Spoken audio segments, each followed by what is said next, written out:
It's hard. It's probably one of the guys.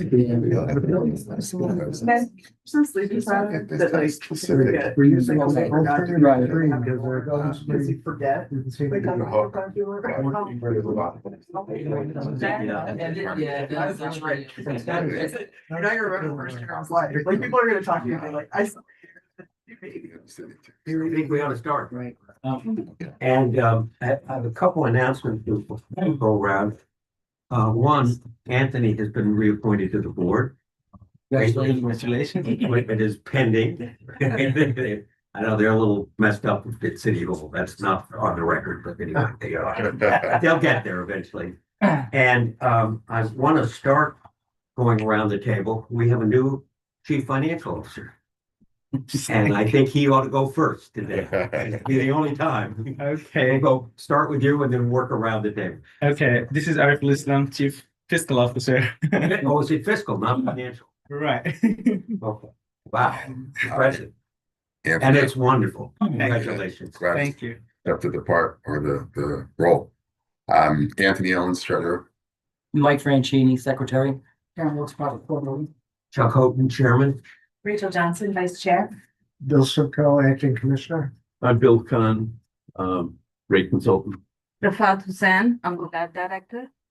Rebecca Calden, supervising engineer. Sarah Terrell, HR generalist.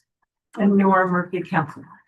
For the great Lorica. That's what I was at. Belfo's doing well, She- as is Damien and the whole family. Okay, so she had the And baby. she actually wrote some of the, She wrote all. No matter how many times I asked her if I could help.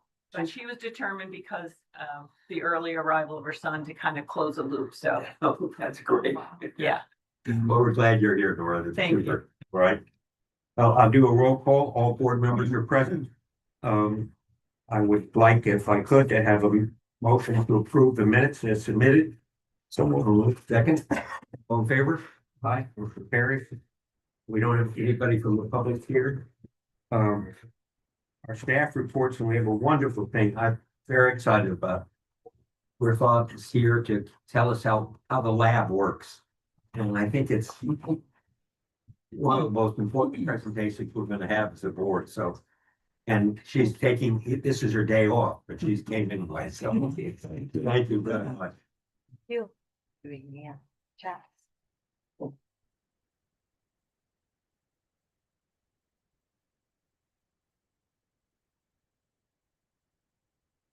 Okay, good morning. Thank you for the introduction, Chuck, and giving me an opportunity to talk to the board members.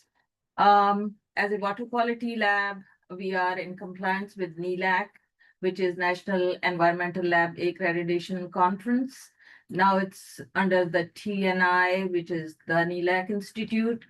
ELAP are the local state specific programs for the environmental lab certifications. Our lab is certified for 17 parameters for potable water and 4 for non-potable water, which requires lots of, we have to follow all the NELAC standards for all the analysis we do in the lab, documenting everything, maintaining the data for at least 10 years. And I think it's 12 years for lead and copper, participating in PT samples, which are basically proficiency testing. ELAP was used to provide us unknown samples, and we have to analyze them, but now we have to buy from private vendors. The requirement is we have to do 2 PT samples every year for each parameter. So we are constantly getting a batch of PT samples every quarter, either for potable or non-potable water. So we have to pass those and to maintain our accreditation. New York State ELAP do our audit twice a year, every 2 years, and just go through everything, scrutinizing us and implementing if there are any new standards which are updated. Next slide, please.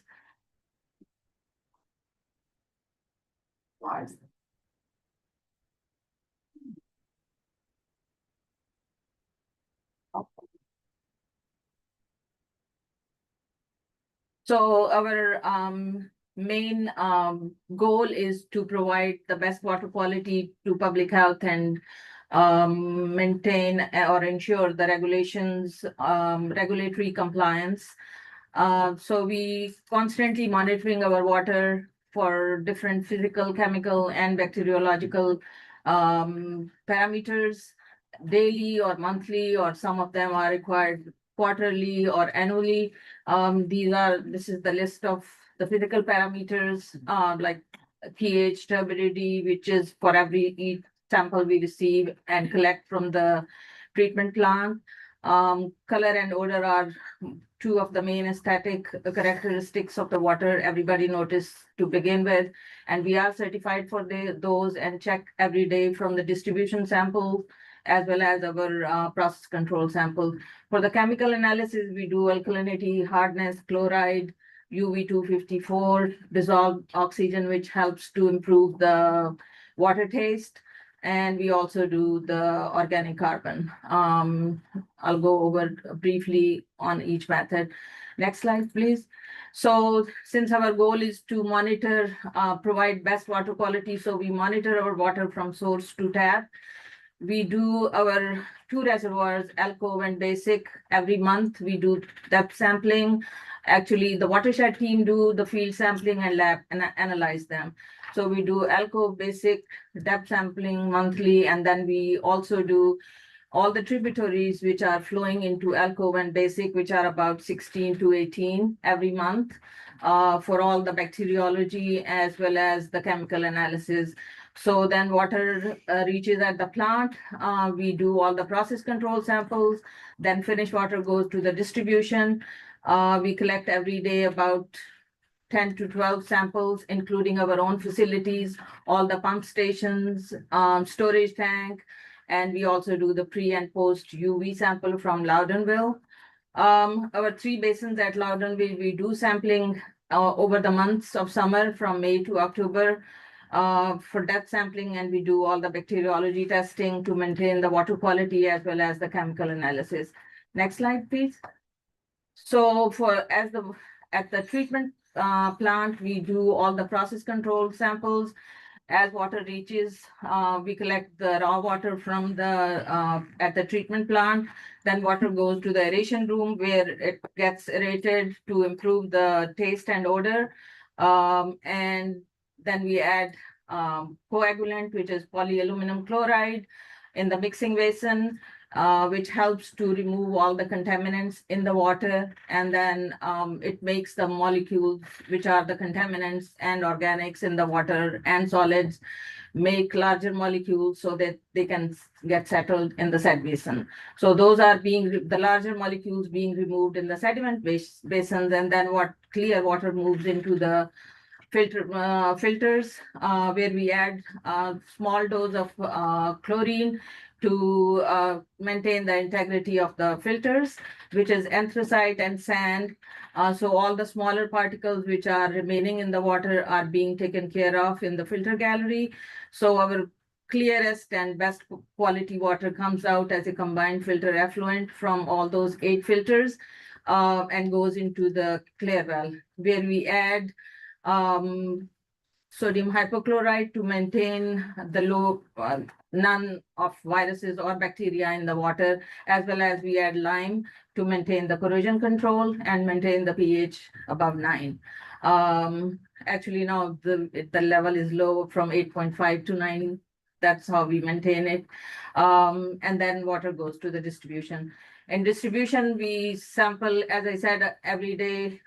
We have specific locations, about 32 throughout the city, which we rotate every week and collect the sample from 8 to 12 sample for bacteriology, which also including the turbidity of each sample we do for bacteriology testing and chlorine residuals. Next slide, please. What happens with residuals? Um, Maybe explain what that is. yeah, it's gonna come in the next slide. So for the total coliform and E. coli sample, we are required to do 100 samples per month. Our average is about 110 to 140 samples per month. And we also do the Loudonville bacteriology testing and also all the tribs for the alcove and basic, as well as there are some city trips like Washington Park. We do analyze for bacteriology, as well as the Patroon Creek. Next slide, please.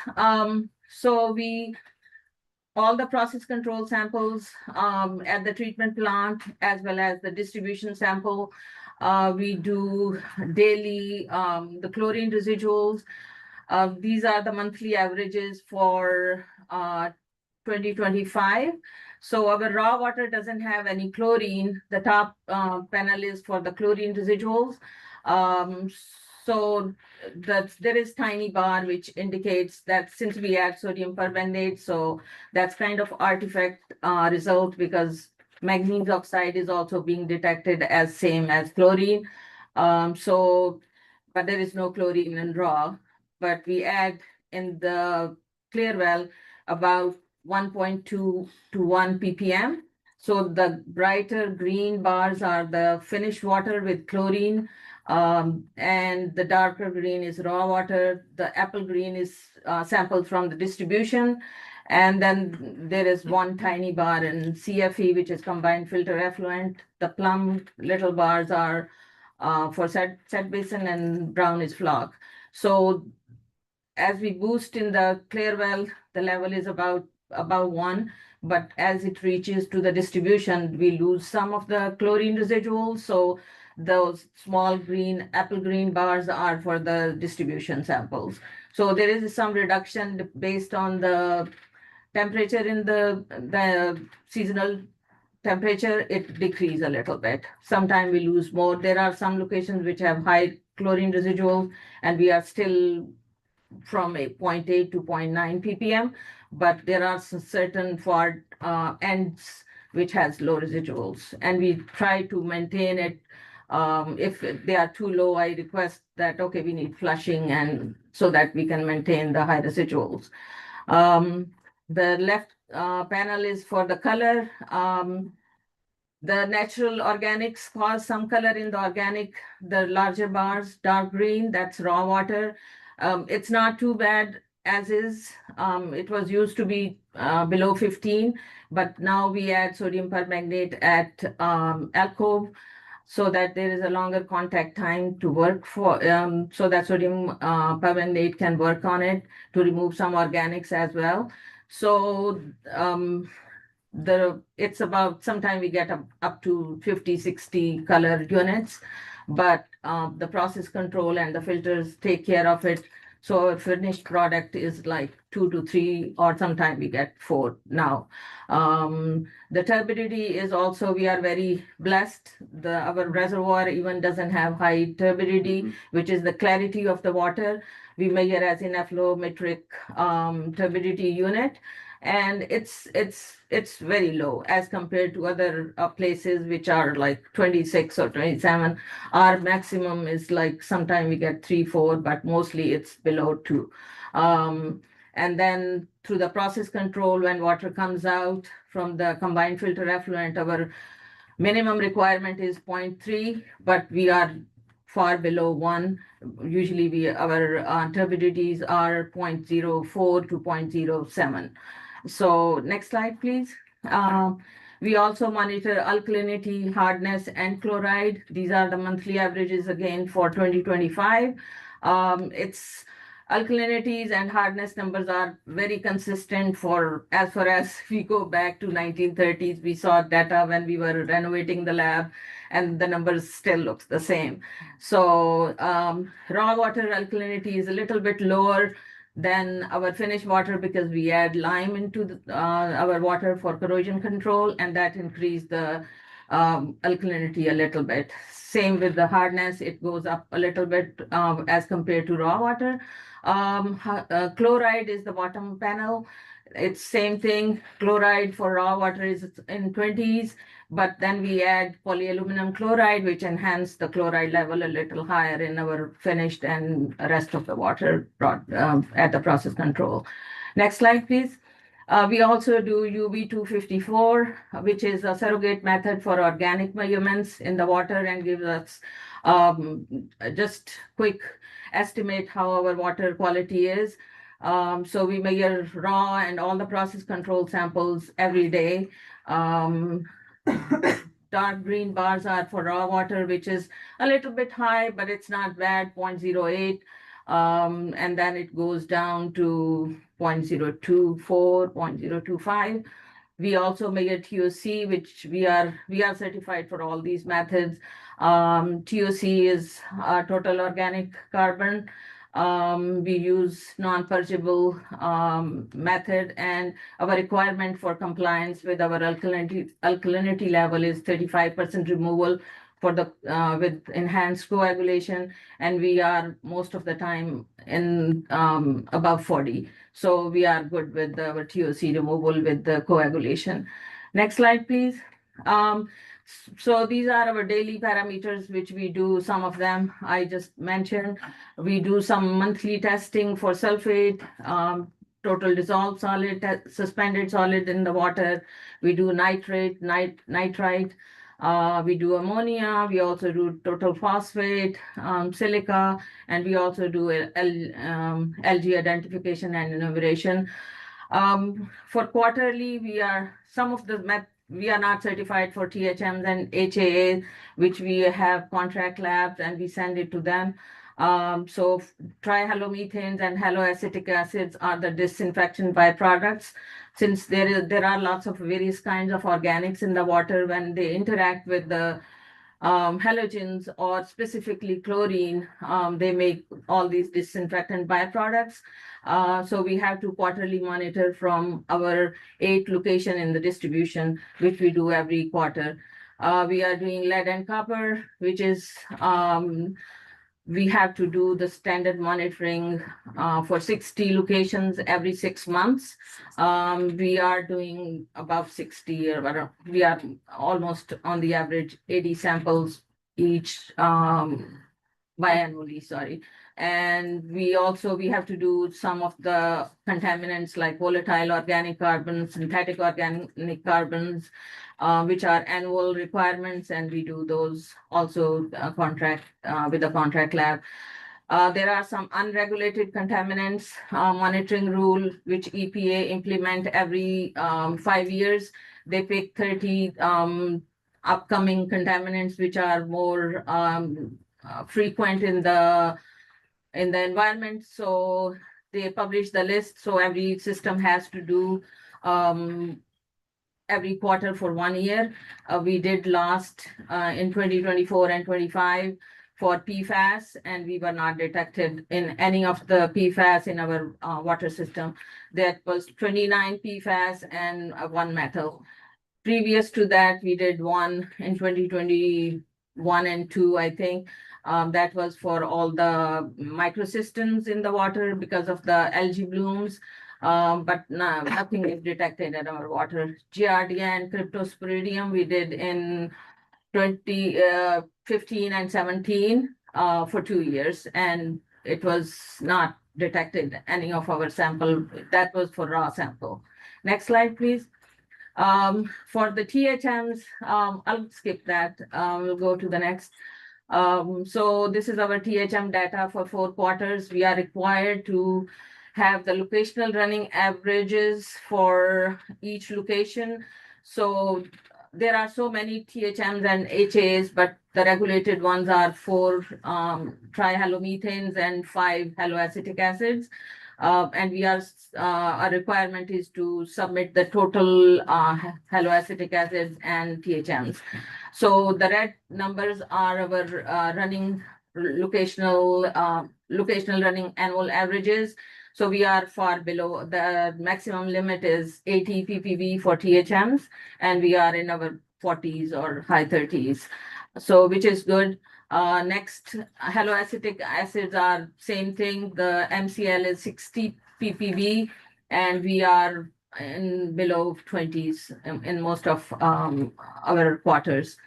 Next slide, please. I'll skip that. And this is our last 10 years trend data for 4 quarters. So the THMs are pretty much temperature dependent.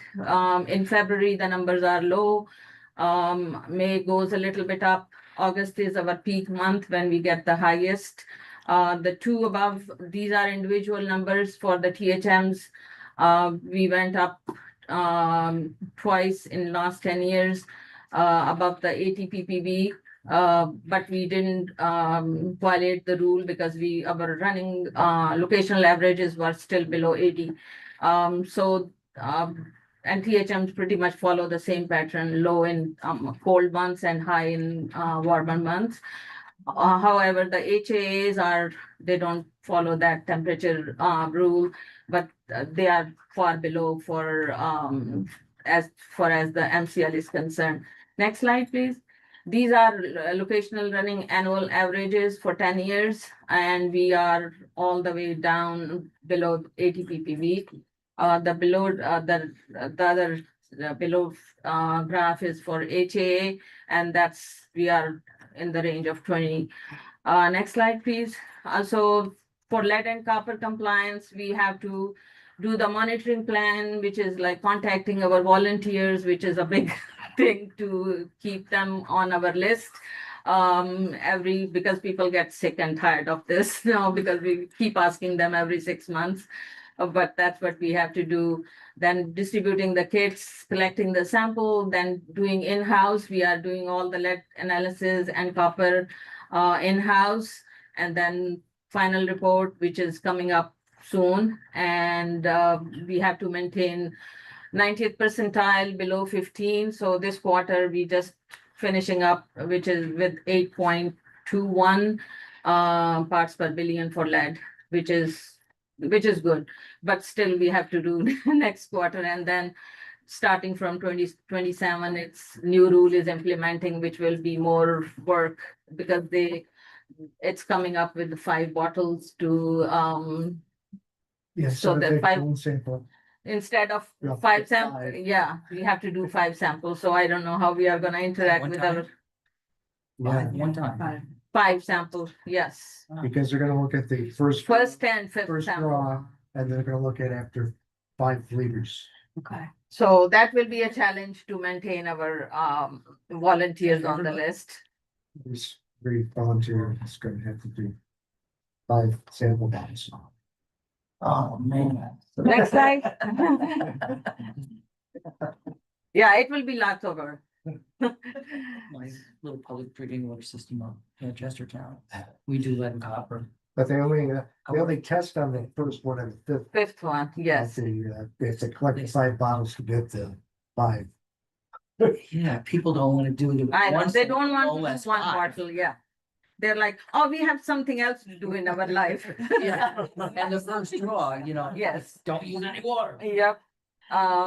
Yeah, especially asking them not to use for 6 hours, that's a big challenge for lots of people, right. but some If you people have are kids, very happy to do it, but If you have kids, I mean, Yeah, it's yeah. hard to do. impossible. 6 hours. Yeah, Oh, man. okay, next slide.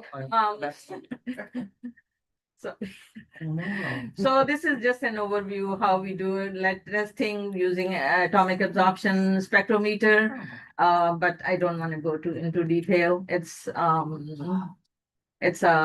nice method, but very limited because the sensitivity is very high and the limits are very small. So we have very narrow window to do the analysis, but it's good for lead because we have very small range of lead. Next slide, please. And that's it. I would like to thank my lab team, Robert Adam.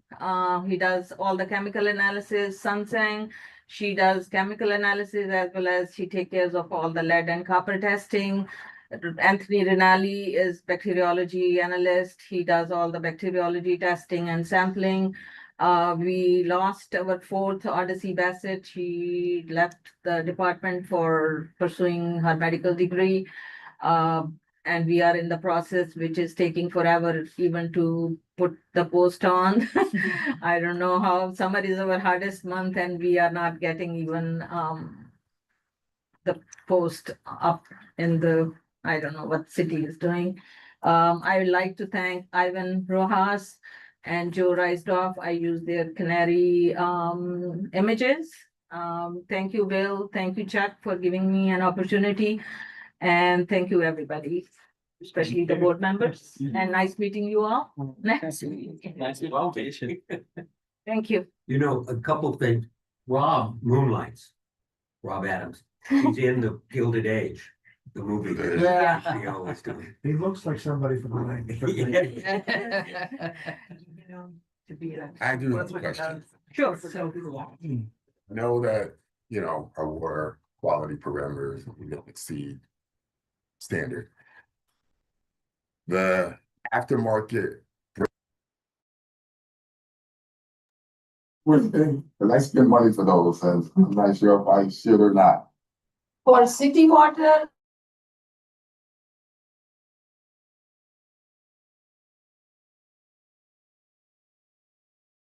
Lamp. Okay, I don't drink from the tap, but at the plant, I.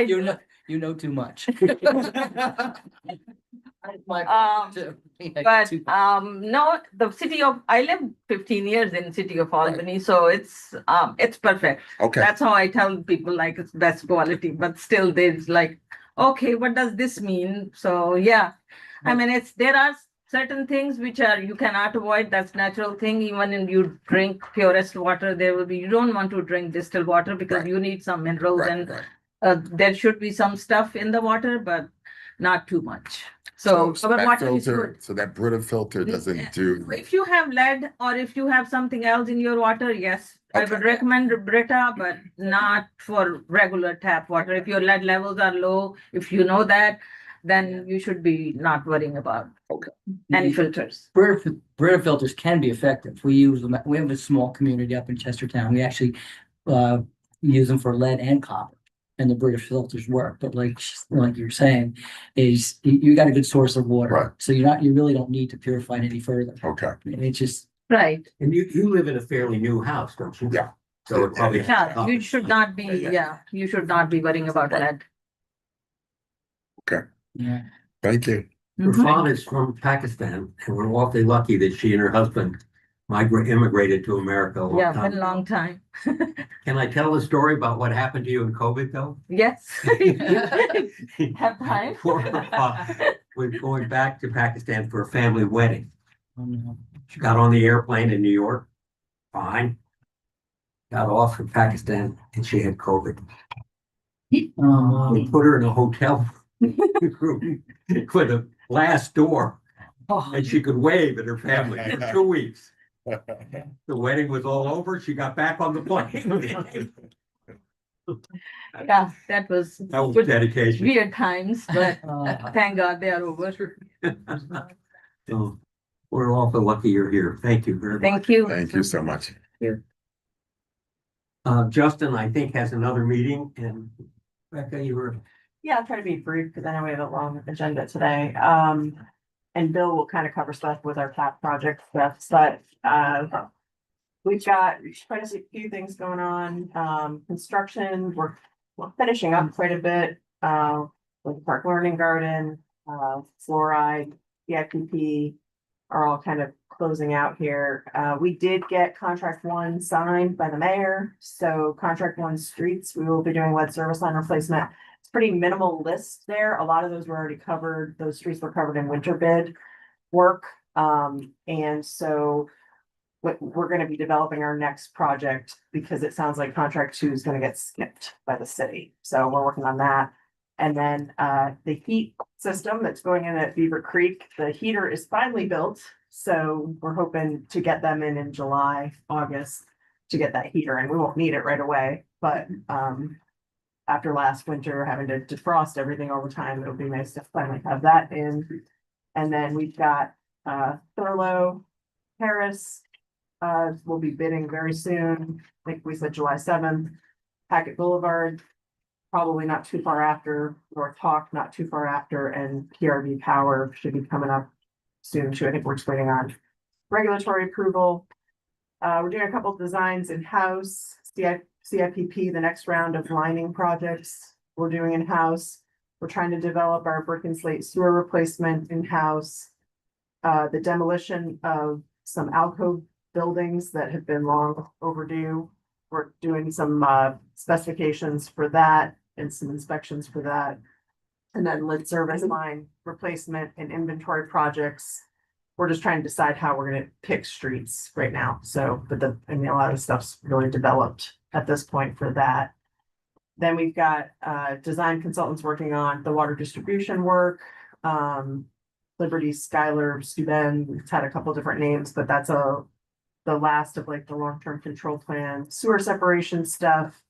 Water treatment plant, we're working on the next sort of ideas for projects, or not ideas, but we have several projects that'll be coming up, mixing basins, some filter work, and trying to parse out what to fix, what we can't fix, what we should, it's a tricky business. You start cutting at the plant and you could keep going forever with repairs. So it's trying to kind of focus on what we need to get done.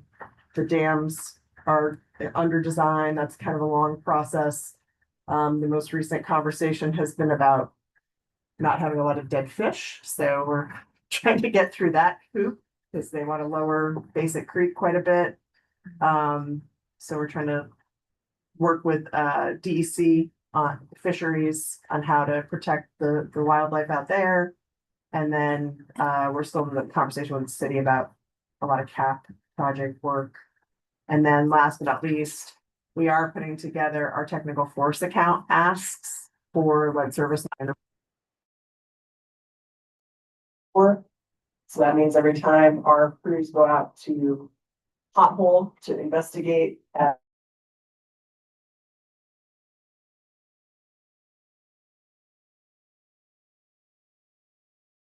$400,000 worth of that work that we're gonna be putting an ask in the EFC to get reimbursed for. And we'll continue to do that for replacements as well. I think we'll do a cutoff in July and we'll gather what we've done this year and see what kind of ask we have for replacement work, technical force account. So I think that's it. If anyone has any questions. Any questions? I have two. Yep. Has the city hired an engineer? Chief No. engineer? No. Not that I'm aware of. Have they updated anything with the streets they're gonna pave or? They will, so contract 2 as of right now, I don't even if they put it out to bid, I don't think they could complete it in time to meet the requirements of the DOT to get their money. So unless they pare it down quite a bit, so they have a restriction that year end, they have to be complete or they don't get their funds. Not to mention, they have to beat out, so asphalt plants close in the winter. Right, 15th. Depends on the year. Sometimes they get it all the way through December. Sometimes they close the end of November. You never quite know. So their goal is usually to pave by like mid to late October. And there's at this point, if they put out that bid, they're going to be fighting a pretty tight timeline. So we're not really convinced. And they already have contract 1. We have our pre-construction Monday. Our lead services will probably be done pretty quick. It's 2 or 3 streets. And then with that paving schedule, depending on who bid contract 2, I just don't think they can meet their timeline. So How many lead service lines do you think you'll get done? for that project, there's only like 30, 40. So that being said, we are developing our own in-house. We're going to stay off the streets. So basically, we're going to be looking for all the water mains that are in lawns and sidewalks so that we can do permanent restoration and not worry about paving a street. We're going to pick streets based on staying out because, it'd be fine, but we don't intend to pave streets curb to curb, the length of the street. That's not in our purview. And we don't want a patch in front of every house to maintain. So we're gonna try to pick streets where we are in lawns and go forward with as many as we can get done this season. So it's a tough thing to figure out which ones. And the big tip Central Avenue project doesn't look like it's gonna go out till 2028 at this point. Correct. Are those gas lines that they're putting on Central Avenue? Yes, or like round rubber pipes? Yep. That's gas. That's gas. Yeah, the HDPE, it's black. Mhm. Yeah. Usually it's a green, Or- yellow stripe on it. or And sure. Madison too. Melrose, Yeah, because National Grid won't stop. torn up. And frankly, I don't think National Grid cares if they leave their patches behind as much as we do. Because I think they call the city when there's a bad patch. Yeah. And so National Grid, I mean, we might blame them, but they don't have as close of a tie to the city. Is Central Avenue a state road? It's Route 5.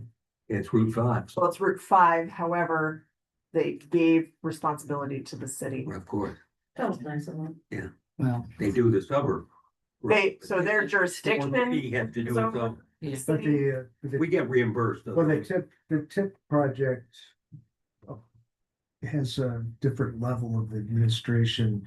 And so the city uses consultants, they use CHA for that. It gets a different level of scrutiny from Federal Highway for that. But I guess if the estimate of cost on the Central Avenue project is way beyond what was in the tip, so They have to read. they're trying to figure out if they're They had a DOT up their requirements for concrete and asphalt specifications. They increased what you have to, like the quality of the pavement, and that increased their costs pretty substantially. Yeah, they have a lot of challenges over there right now. So our plan is to just stay out of their streets for the time being, try to get what we can get done This year. this year. Yeah, I'd like to add, so we're at 236 right now for replace lead service. That's behind what we Yeah. really want. But I think we can get a pretty, I mean, there's hundreds, thousands probably of service lines that are outside of the street. Mhm. So an entire block's worth of streets like that. So we should be able to, it's just a matter of choosing which ones and why we choose, but. Melrose has two lines. Where I live, there are two lines. Yep. And ours is right in the lawn, right inside the sidewalk. It's pretty common Yeah. in, 14 or anyway, those words. Right. Pine Yeah, western Hills, end, western side, Buckingham, yeah. that's a fairly common. But then I have to also, I don't know how hard the city's gonna be on us, but we do have an equity sort of like Right. piece that we need to think about always. The issue there being as you get closer downtown, you're gonna be in pavement. Right. It's just inevitable at that point, whether it's sidewalk or street is the question there, so. if we're trying to be doing things in all at once. Right. Chairman, hopefully next time I'll have a good idea of what streets we hopefully we'll have a bid pulled together really by next meeting, so. Great. Thank you. Our new CFO, is that? It's the second time you've done this, so you did pretty good. Thank you. I'll try it. And is it possible to just put up the graphs, the third slide? Thank you. I'll just go from there. Thank you, everyone, especially Mr. Chuck, our acting commissioner, Mr. Sinku, and Bill Khan, for giving me the opportunity for taking the role. And I'll just start. I'm not going to be very in detail, but I'm going to be brief on the graph only. So the first graph, if we look at the corner, which is orange and blue color, it represents year-to-date actual billing that we sent to the residents. And it is divided. There's like two columns. One is Route 1 to 4, and one is Route 7. So basically, together, the total combination in the last column, you can see the billing. So in 2025, first 5 months, we billed to the customer for $17 million, which increased by like $1 million in total in 2026.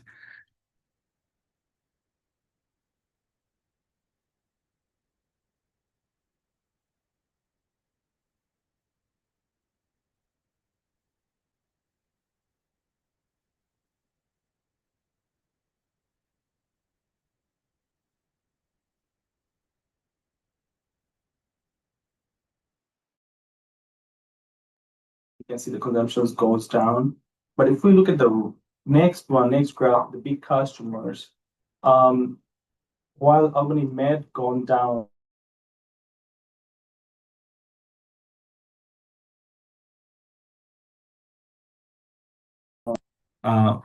it's a blessing to have them like 20% and the 14%. for each of them. So that's how we are like recovering our revenue for Route 7. And if we go a little bit right side, that's like basically our funds for CapEx, so grants and financing amounts. In 2026, we have got total funds disbursed of $4.9 million. Out of 4.9 million, I would say like most of them was like grants only, which is really great. Mr. Simco and Karen really worked hard on that. And only 340,000 was financing, which we have to pay back. If we look at the CapEx graph, it's declining. It's only $985,000 in 2026. However, we have several bills that hasn't been paid as of yet for 2026. So this is not the true picture, but it's gonna definitely increase in the future months. At the bottom left side, the operational expenses, 2025 and 2026. So last month we had a very big difference around like $6 million. Like we were decreased from last year because of the sewer contract was not paid. But now the sewer contract is paid. So now our operational expense kind of close. We're still like less compared to 2025 due to still like difficulties of paying the bills and getting the PO approved, but we are catching there. We have like $11 million expense already booked in the system. So I think it's just picking up. June was like we submitted so many invoices and so many PO got approved. So hopefully June financials, you will see the true picture of expenses, year-to-date expenses. In the sewer contract, so last month there was no expenses, but now this month we have like $4,048,000 shows there. The debt services, we have paid year to date $1,080,000. Out of that, I think $655,000 was principal amounts, and $425 was interest amount. I have one more update on the arbitrage payments. I was talking to Mr. Simco yesterday, like I'm not seeing that check has been cashed yet, but I just checked today that check has been cashed. It's a good news. I was worried, so I had to basically mail it second time. So first check that Chris sent, it was the postage was not delivered. I waited more than a month, had to put stop payment on that check and rewrite the check, got it signed and mail it. And I've been waiting like more than a month. I know it was delivered in the beginning of this month, but I was just talking to Mr. Simco yesterday, like I'm worried. Maybe I have to like pay online. Then I checked it today and it got paid. So that's the great news. In terms of accounts receivables, we have a little bit higher number in this month, but most of them are under 30 days. However, OGS has some, like they're picking up some bills that are not paid. I'm gonna check with them. And Veterans Hospital is one of them, also has like long-term due. That's for the brief moment.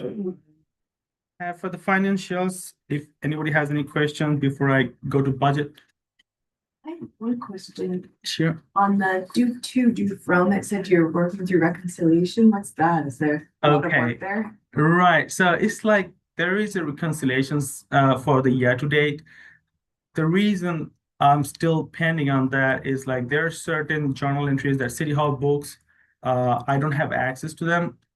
So basically, like all the collections they get from the resident through the property taxes and then any penalties and interest that I don't have access to until like I got it recently. So I'm still working on that because I need to close the book for 2025. But 2026, I know what's going on, but I just want to put the number because it's not going to be true and accurate if 2025 is not completed. Okay. So that's why I'm just still holding on to that. I don't want to present something that is not true. Right. Yeah. And that's needed for the audit, right? Correct. Yeah. Okay. So audit is going on. So the next one is the budget. I'll just go through the budget, then I'll come to audit. So budget, we started the initial discussion through our advisory team meeting with the division lead. So there are certain changes we are trying to do is like there's like 3 new divisions that we are trying to create. One is for water metering, one is for restoration, and one is for security. to make it efficient for the department heads to identify like and tracking the expenses. Because water metering and security seems like it's like a major expenses that we have out of T&D. So we needed to like take it out and the restoration also at the same time. Also, we are trying to put the right personnel under right divisions to adjust the budget so that division heads know who is getting paid out of their budget amount. So basically, we're trying to true up the budget according to the divisions, not like just mixing up and then nobody knows who's getting paid and what and how much they have and how much they can spend. All of a sudden, they see there's an expense hit to their budget and they just don't have any control over it. So I think we're trying to true up that. That discussion is still going on and with the budget team at the city hall too. So once the department heads are approving those new GL line that is proposed by me, and then that will be sent to the city hall budget team, and then they will approve it eventually and put it in the system end of this year. And we'll see that in 2027. That's the update on the budget. For the audit, I am still working on the audit. It is still in progress with the auditors. We have a new temp, and thanks again, Mr. Chuck, Mr. Simco, and Bill Khan. So she's really great. She's picking up, and like I'm just showing her like what I have done last year, and like she's picking up from there. So we are, I would say, like 70 to 80% completed from our side. Like what needs to be booked as a journal entry and things like that. But auditors started working on that, and I'll like basically plan a visit for them in person. So like in-person audit process, then Mr. Khan is interested to be in that. So maybe I'll just invite him also so that we can have the like proper in-person audit meeting. ERP updates, as I have said, like expenses are picking up, and we are being better now with the PO approval and especially audit approval. So any invoice that we submit is getting approved very efficiently. I would say like audit has been great, and treasury is also helping us to get things paid quickly. So treasury and audit are really doing good. Purchasing is picking up. They're still helping us and trying to be like, more efficient in terms of PO approval, but still like PO, they have catch up so many things. So it's like struggling, managing so many things at the same time. So that's the only downside of it. And the ERP system is basically now we're in the second phase of, there are so many modules they have added in the ERP system that we haven't used as of today, I would say. They are trying to learn them, train them, and just going to the next phase of the module that we haven't used as of yet, like asset management, I would say the contracts management, and there are some other new features that we haven't used before. So that's the good side of it. We're still waiting to get our training. So the way it works is City Hall gets their own training first, and we just get like, I would say brief training after that. But it is getting better. It is getting better, yeah. There was an issue with the credit memos. So City Hall is processing the bills for every other departments beside water department. So now they haven't received a credit memo as of yet, but we received credit memos. So there was no structure or system or procedures in place. So this week we had a meeting with the purchasing head, and like we came to an understanding, and there's several permission needed to enter a negative invoice and all those. So I think all set, we are able to enter the credit memo now, and the process is in place. So we're getting better. Have you met Bob Ward? Have you met him yet? I don't think so. He's the one, he used to work for the controller, and they brought him in to help with the budgeting process. I see. We'll meet him. He's very good. Yeah, I only met Joe Stetson and Catherine so far for the budget. I'm just gonna write his name, so I'll look for him next time. Yeah. Once I go to City In Hall. older, in my age. Yeah. Yeah. You answered my questions about, I'm glad you've got some help.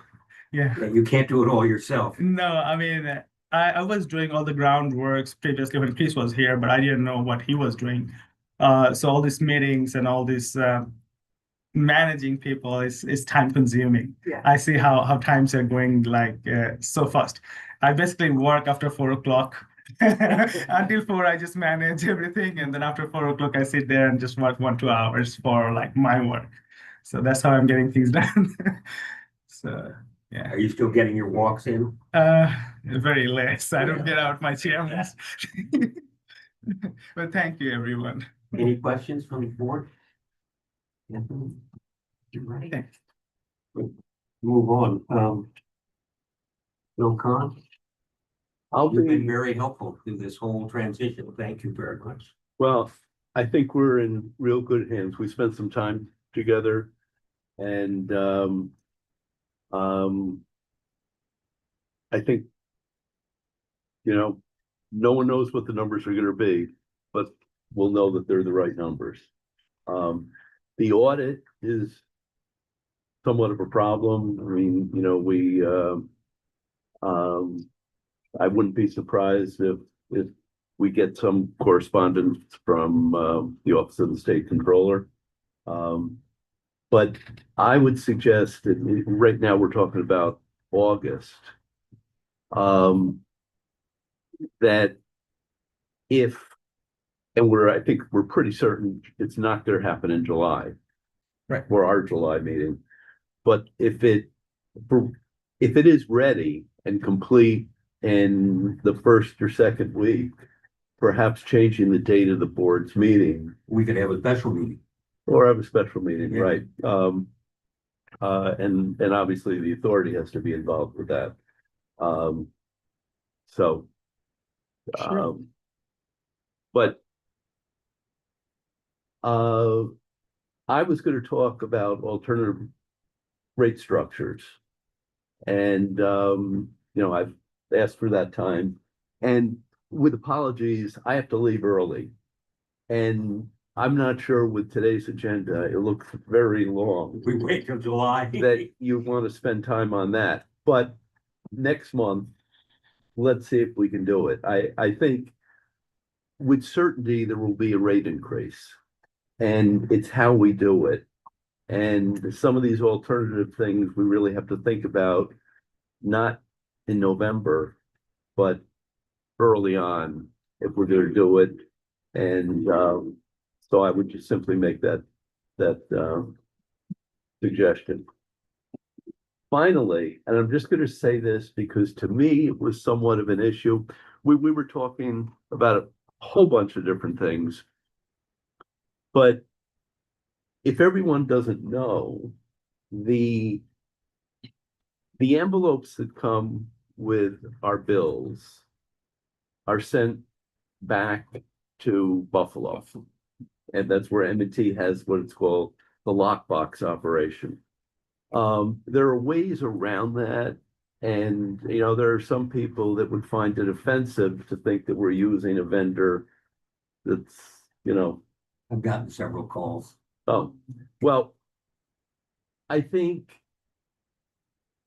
it would be appropriate to chat with the folks at M&T and have them instead that the envelopes go to a lockbox in Albany, the address.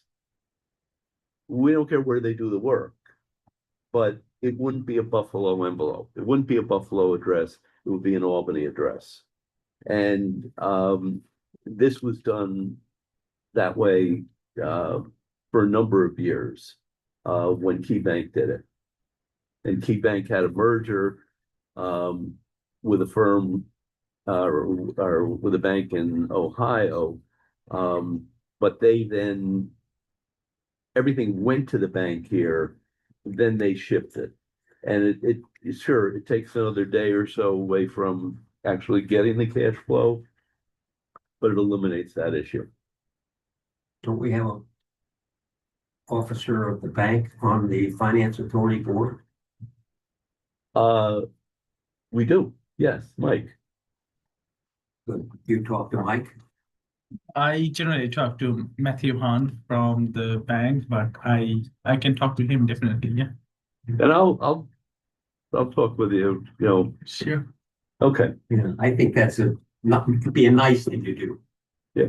Not earth shaking, like a lot of things are, but it Right. would be nice, Okay, yeah, public relations. Steve gets calls too. yeah. He mentioned that yesterday. Then you're excused, I'm sorry, unless there are any questions for you. that is all. That's it, you can leave. Thank you. Meeting. Thank you. All right. Bill, Simcoe, Yeah, just, let's see. also you all ought to know that it's a water quality report. Really well done. You and Steve did a wonderful job. Thank And there's a great picture in here of Bill Right. with a ski monster in Maine. That looks really nice. And he looks very happy, so. Yeah, that was in Camden, Maine. Wasn't in Albany, so. Nice.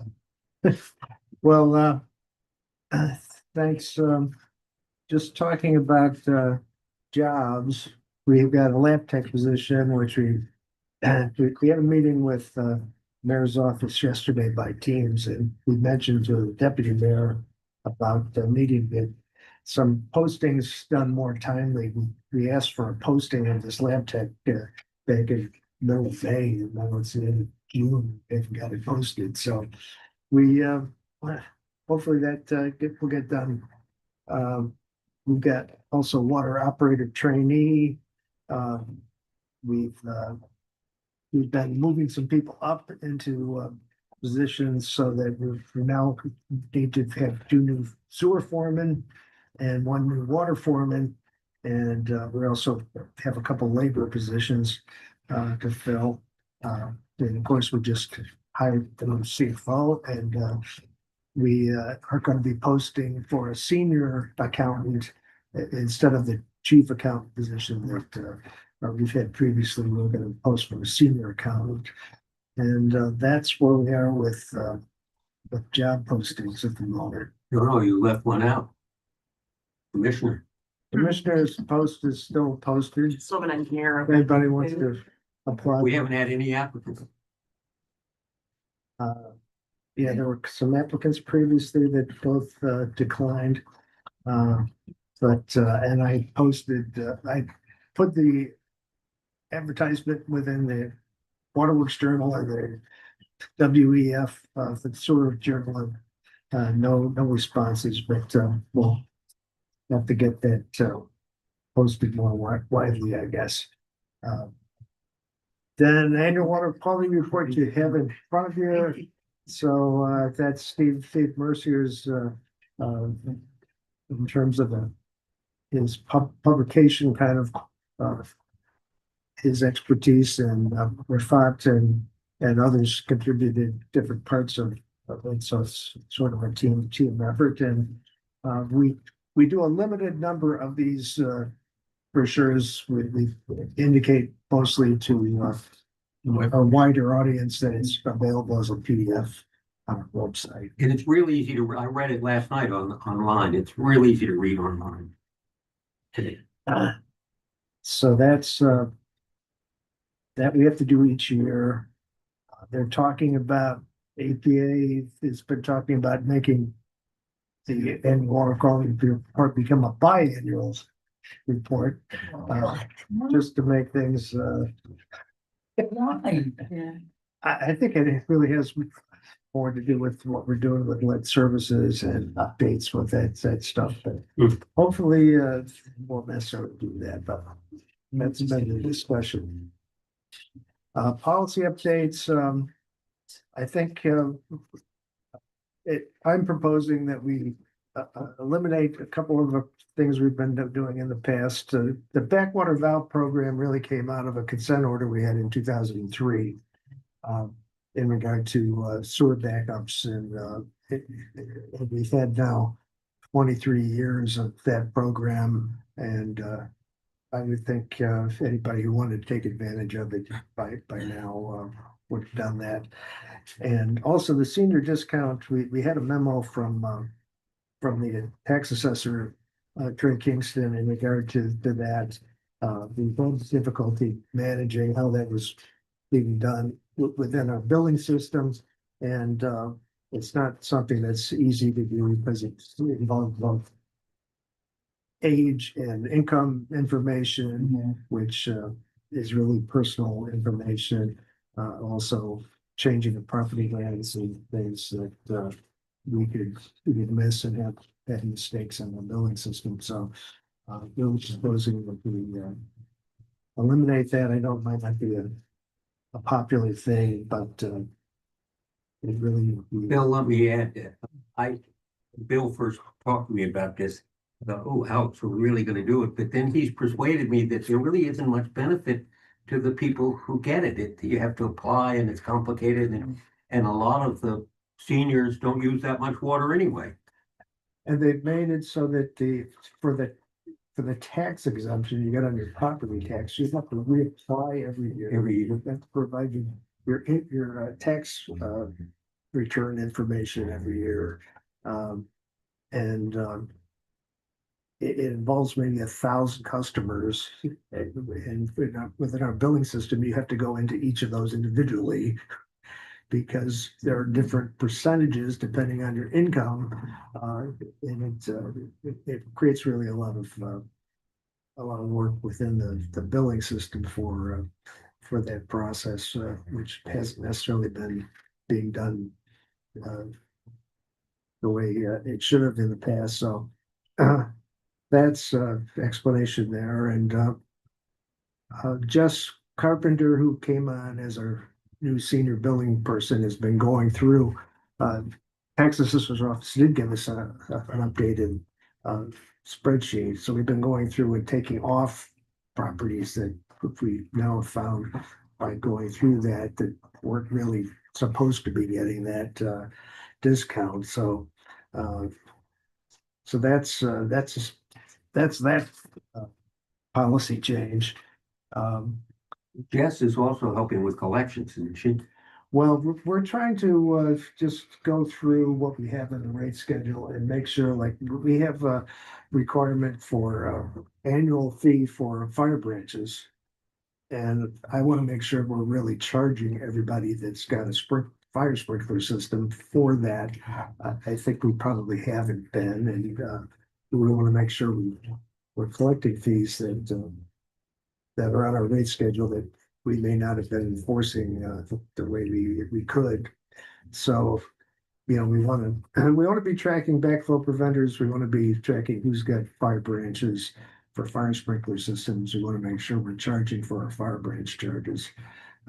And by having Jess come on as a senior billing clerk, it does two things. She's going to help with Route 7 and being able to be a backup to Andrea. Andrea, because we've only had a single person really taking care of the billing for many, many years now. So she'll be able to be a backup to Andrea and focus on Route 7. And Jess was an employee here before. Jess right? was, in fact, She went to the city and came back. she was interim CFO Deputy CFO. after Chris Quirk left, and we were between CFOs. So she knows our accounting, and she went to work on the billing system in City Hall. So she's pretty familiar with all different things within the city and the department. That's really a big help for us. Also, next in the rate schedule, talking about the things that we want to do in the rate schedule, we want to go back to looking at having site plan review fees. Because most communities have that, and we are charging and really what we do for developers with site plan review is not really an operating cost of the system. No. And it really takes a lot of time, especially if you've got developers and engineers that don't do very good submissions. which often happens. And we go back and forth, and we have some very large projects with the department of buildings or multiple properties like the Mosaic in South End. Takes a lot of stuff. First prize is another one. So. They should pay us. They want to put that into the rate schedule so that, in order to get your site plan approval from us, you can go to your water and sewer connections, you need to pay a fee. I know we've talked in the past about decoupling the water and sewer rates because there's potential that 100% sewer rate, water rate, equity isn't necessarily going forward, might not necessarily be the right way to have that. We talked about a stormwater surcharge because we do maintenance on the city storm drain system and we do the MS4 administration for the city. And so those are things on the road schedule. No, the city doesn't pay us though, so this would be a new. Would that be the city that pays us that one, the stormwater surcharge, or is that the state? Sometimes when we've had to do major work, working in the conduit, culverts, we try to go back to the city engineer or the city and say, this is a real waterport asset. We think we should find it on the budget model that this would be charged against. And that isn't always easy to do. I'm thinking if we could accumulate costs and put it into a surcharge of the bill, that might be another way to go. So to save people is a cost for maintaining the storm service system. I think also because our department tends to be the only department that knows and has some knowledge of working with all of the different piping systems within the city engineer and the Department of General Services that doesn't want to be involved with anything that is a pipe on the ground. And we do a lot of the work anyway. I mean, when there's a storm coming, you send people out to clean the drains and it's amazing how much is involved. So I think in the past, the thought was, well, it's only a small part of what we're overall what we do. So therefore we should, but I think there's one of the things that bothers me about that idea is, but then nobody's looking at the stormwater infrastructure from its condition or its need for capital improvements. And particularly lately, it's when Central Avenue projects come along, and we look at some of the stormwater infrastructure and we're saying, hey, it's we got all these bottleneck over by Hannaford, where a bunch of different 36-inch pipes come into one 42-inch pipe. Say, well, that's a bottleneck, so you got to put in more stormwater storage upstream because we know we have a problem in Central Avenue. But then Tell them about the rug. where you had a run over. Didn't Steve say yesterday that they pulled a 4-foot by 6-foot rug out of one of the sewer storm drains? Well, so we have this global control system with the screening that's Breckenridge. So the sewer that comes down Clinton Avenue into Breckenridge Square, we all have this flowables control, which is screening and pumping. And yeah, two things we get like millions from highway work. And then we get a rug.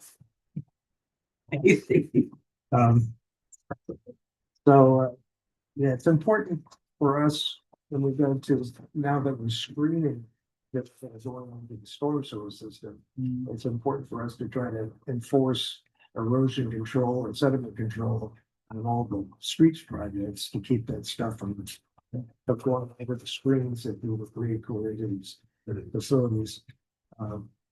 So these are all ideas for what might go into the rate schedule in 2027. Then we talked about Lincoln Park Learning Garden.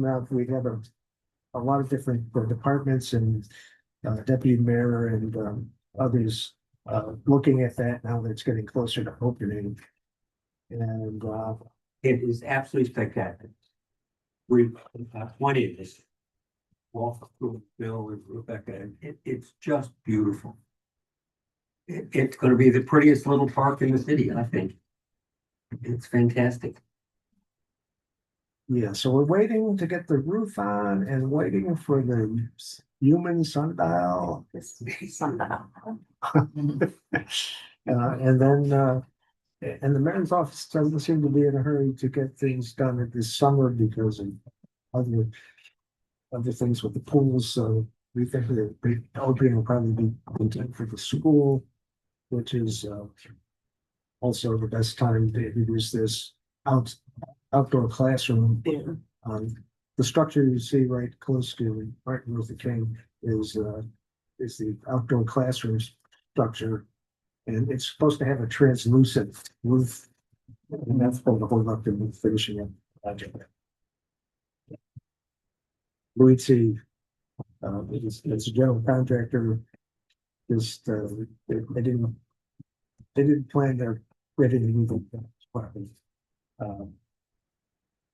Grants and financing, I have this listing, which that's yeah.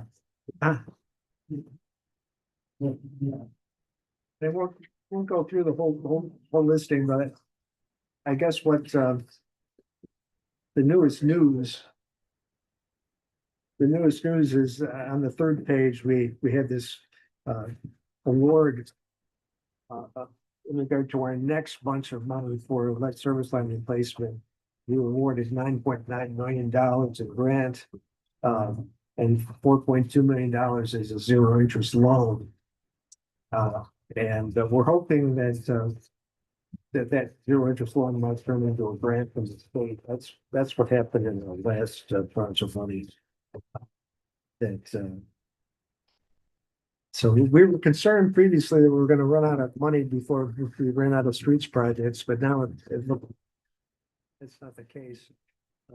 Yeah, now I figure out how to spend the money. It's okay.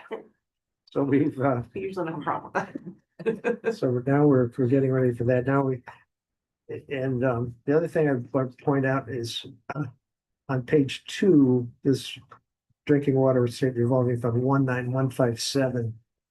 We put that into the intended use plan a couple years ago to do more work at the Fair Bush plant, which is going to be filter rehabilitation, and we're also going to repaint the Pine Bush tank and the upper service tank. We declined to move ahead with that financing previously because we're trying to get more grant money. And so we're putting an application in for the grant money again this year. We'd be looking for $5 million. Again, it's probably a $10 million project. And that's what Rebecca was talking about in regard to maybe relooking at the scope. We want to rehab all the 8 filters, but we're looking at the building and thinking if we have to do some repainting and fixing of the roof and masonry, we might want to do that first. Because we wouldn't want to rehab the filters and then start working, disturbing the structure above it. So we're trying to figure out if we phase that to do part of the filters and part of the building or all of the building and put off the filters. We're planning on doing one filter number 2, as part of our 18903 project, which is on the first page. 18903, we actually need to make an amendment to that financing. DOH and the EFC want us to do the mixing basins and some work at Pine Bush Pumping Station and some work at Loudonville, because our original application said we were going to be doing that. We had wanted to maybe push that off to another tranche, but EFC and DOH want us to include it. So we're talking with our engineers about cost estimating on the mixing basin projects, the filter 2 project and the Pine Bush Pumping Station project, so we can figure out what additional money we need for the amendment, and then we'll do that. So we're thinking we're going to get the mixing basins and filter number 2 done and some work with our airburst system for the filters as part of 18903. And then over the next month, we're going to put in a new application for 19157. And also we have the two financings that we're working on for the dams for Basic Creek and Ransomware Lake. We're working on finalizing the WPIP grants. We have the paperwork for that, and we have to get the financing in place. So those are all things we're working on for getting our money lined up. What about forum? And fluoride, we're still waiting to on the product. Chemical. There's not availability of fluorosilicic acid. Building's pretty close to Trade being card, done. at this semi-open, point. semi-filled, Yeah, it changes every day. yeah, the supply chain. We're just seeing what happens over time with Mike, at the last meeting, Bill told us that that we had two suppliers with contracts Mhm. and they canceled. They Yeah. canceled all the way. We tried for, They can't third- move. I think there was third supplier, we actually tried to get interest from them as well. Yeah. Didn't even want to. Univar, which was the supplier for Schenectady. And they gave us really the same language exactly. It must be like the industry response. So Yeah. they're having trouble supplying their existing customers, so they didn't want to supply it. Easy. Do we know Gallo's contractor? Yeah. I don't know when blacklisted. Oh, Gallo, yeah, we've talked about Gallo's performance and whether if we put more work at the plant out to bid. So it actually spoke to Rob McGee about this a little bit, the city corporation council. Because I had concerns that I've talked to people from the city uses Gallo, fire stations and other projects. And I tried to speak to someone from them to see if they had similar issues or, you know, how they feel about them as a contractor. Because sometimes the city will put like a blanket, like, and won't allow them to bid. They didn't feel that strongly about them. But what Rob said is we are able to exclude them if need be. Okay. So we do have that in our back pocket for future plant work. I'd have, have a lot of evidence from the last couple projects that they've done for us. But we might have to build a little bit to do that, and I'd work with Rob if that came to a head. We'll see whether they'd be interested in bidding again. I'm not sure. Hopefully not. Weren't they mostly home construction, Gallo? Gallo's, I think they had a business review recently. They're like one of the companies that's most expanded. Business, so I think they're very heavily a contractor that subcontracts out a lot of things. Like they're more of like a project manager, type. Which it's a complicated situation when it comes to that too. yeah. And then it's a question for our guys at the plant. They're there, they watch them every day. Whether they had proper oversight, we had some issues with various superintendents that they had out there not being that attentive to what was going on. Some of their individual subcontractors were fine, others were not. They decided to self-perform some work that I don't think they're experienced enough to do themselves. It kind of ran the gamut Okay. throughout both projects. Yeah. Was this the contract that went out about 2 years ago that we just couldn't find anyone to be the general contractor for? We got I thought that was bidders for this. There was the HVAC piece of that contract. We did not get bidders for. So because we have Wix law, we have to do a general contractor, electrical, HVAC, plumbing. That the aeration project didn't have plumbing, but the other three had to be bid, and we did not receive any bids for HVAC. Okay. And then we had to rebid that portion, which is also a little bit tricky, but. don't know which one. We had a general contract issue. Many years ago we did, but not in the more recent plant projects. The original lab construction project, that was like 17 or 18. We had a hard time finding bidders for that. But it's, yeah, it is,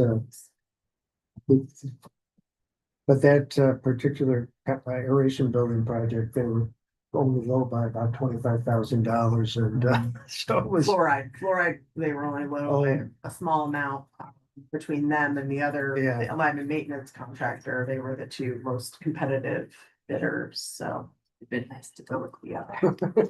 I'm sorry, I just was reading the change forms, thinking, man, Rebecca and her team, whoever's following this and the folks at the Oh, plant, yeah. we're probably not. It created going a lot on. more than, created a lot more Financial cost than it problems, said it, you know, difference to the next bidder, but it didn't seem to know. It seemed to know concrete construction. I have a question, Bill. Sorry. The elimination of the senior discount, I hope we are not eliminating for the lead and copper volunteers. Because that was also, Oh, no, 10% that was a for new thing, volunteers, yeah. that 10%. Incentive. No, we weren't talking about that. okay. No, but that's also, I think, was given like senior discount. But it will be a different category, right? It's a Okay. different thing, just based on who actually volunteers and Right. does the program.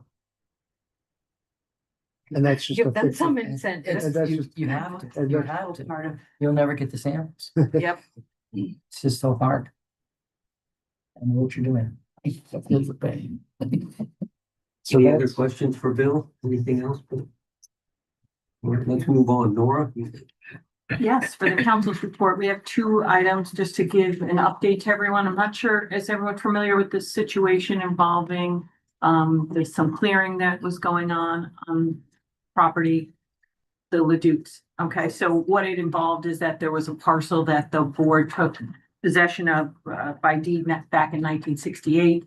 The older couple that lived there lived until 2019 under kind of a life estate under that deed. But before the Mrs. Bickerman passed, she deeded away a portion of what would have been part of the life estate and gave that deed to a gentleman, Mr. Leduc. So there was a question as to whether or not he actually owns that parcel that was deeded to him. But then in addition to that, it appears that he has been doing clearing into adjacent parcel, which is no question Albany Water Board property. So Laura sent a cease and desist letter.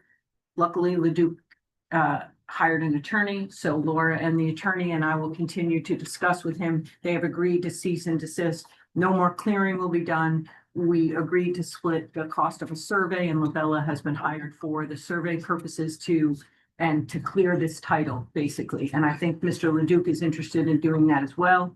And so that's where that is at right now, but no more cutting will be done in the areas that were disturbed or even on his land. So he has agreed to do nothing until we resolve this. But as I said, luckily he hired an attorney who's a reasonable individual and is willing to work. Is Amy up to speed? I believe so, yes. Yes. And at this point, we've made the request of the surveyor and now we're just gonna wait. Everything's on hold until the survey comes back. And then at that point, we'd be able to provide the board with a legal opinion as to which property we think is theirs. If there needs to be some kind of a settlement or a resolution with the person who also believes they own it, we would be able to do that, but not until a survey comes back. The only other updates are for the tax challenges in Westerlo and Queens. As you know, there's been some discovery issues. We are very close to a resolution. We have a court conference on Tuesday where I hope to have all of that resolved. Then the next step would be our experts inspection of the property. Well, their experts want to inspect the property, and it will be in coordination with the department staff. That's probably July or August. And then on July 1st, we will file additional Article 7s even though we have to do that every year to keep challenging it until we can get this resolved. There's certainly a much more detailed update I can give you, but we would need to go into executive session for that. But I certainly can answer any questions. That's where those. I don't think we need an executive session now. No. Yeah. Great. Anything else for your report? No, just those two items. Thank you. Back to the resolutions. Nora, you're gonna read them, but for brevity's sake and just for the record, just read the title and then the now therefore. You don't have to read the whole thing. And then I have these, and are they being We signed? have them. Okay, so, I'll have them sign after you read through them. okay, correct. That's what I just wanted to do. I'm sorry. Okay. Next thank you. time. Well, give it a weekend. The whole session is 20 Plus the minutes. Thank you very much. Thank you for letting me Good to see you. enjoy your whole day, bye. Cramp. So the Jersey. The first resolution for the board's consideration is Albany Water Board Resolution number 26-35, dated June 26, 2026, which is a resolution rescinding the senior discount program policy and terminating the senior discount program. Now therefore be it resolved that the Albany Water Board hereby rescinds the senior discount program policy and terminates the senior discount program effective January 1st, 2027. Any questions? And we've talked about it a little bit. Wouldn't this be effective immediately? Well, we wanted to have it be for the new rate schedule for For the new rate schedule. I know this, we all have mixed feelings about this, but I think Bill's absolutely right. You have to do it this way. So may I have a motion to approve? So moved. Second, all in favor? Thank you. Motion carries. The next resolution is Albany Water Board Resolution number 26-36. It's a resolution rescinding the Albany Water Board Backwater Valve Grant Program. Now therefore be it resolved that the Albany Water Board hereby rescinds the Albany Water Board Backwater Valve Grant Program effective January 1st, 2027. Again, I think the way Bill explained this is a no-brainer. Yeah. Yeah, we need to do this. I have a motion to approve. Second, I'll second it. all in favor? Aye. Motion carries. The next resolution is Albany Water Board Resolution number 26-37. This is resolution authorizing the use of carbon credit program funds to purchase a Kubota mini excavator in an amount not to exceed $83,099.94. Now therefore be it resolved that the Albany Water Board hereby authorizes the use of carbon credit program funds in an amount not to exceed $83,099.94 for the purchase of a Kubota KX040-5R3T mini excavator and related attachments and equipment from AWB Tractor and Equipment Company, Inc., substantially in accordance with the quote annexed hereto as Exhibit A, subject to compliance with applicable procurement procedures. Bill, you want to add anything? It'll make Amy happy. Well, we're renting a unit right now for, so this, it'll take a while to get a big unit and, but it'll save us money because we've been renting every year for this purpose. Random question, does Amy have someone certified or to do it, or it's not the restoration crew that? It's, Equipment operators. they have their own equipment operators at the. What's the useful life of an excavator? At the alcove? Deep tank out of it. I think we typically say 10 years. May I have a motion to approve? Mhm. Second, all in favor? Motion carries. Yeah, let's see, we do have a lot of equipment that has exceeded that 10-year thing, and then we kind of have to evaluate whether it's worth the amount of repair costs versus replacement costs. Next resolution is resolution number 36-38, a resolution authorizing Arcadis. 2638. 2638. Yeah, yeah. I'm sorry, did I? Okay. You know, too much.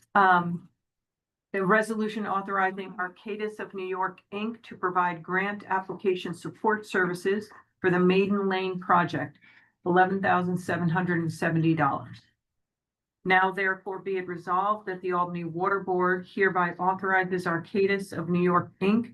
to provide grant application support services for the Maiden Lane project as described in the proposal annexed hereto as Appendix A, for an amount not to exceed $11,770, and authorizes the acting commissioner to execute any documents necessary to effectuate this authorization, subject to review and approval by council as to form. Bill, So the $400 million that the state is for the city, they have this grant program called CAP. And Empire State Development is sort of the lead state agency on it. And one of the projects the city wanted to do was it had previously been a design to redo Maiden Lane from North Pearl Street up to the bridge that crosses over to Jennings Lane.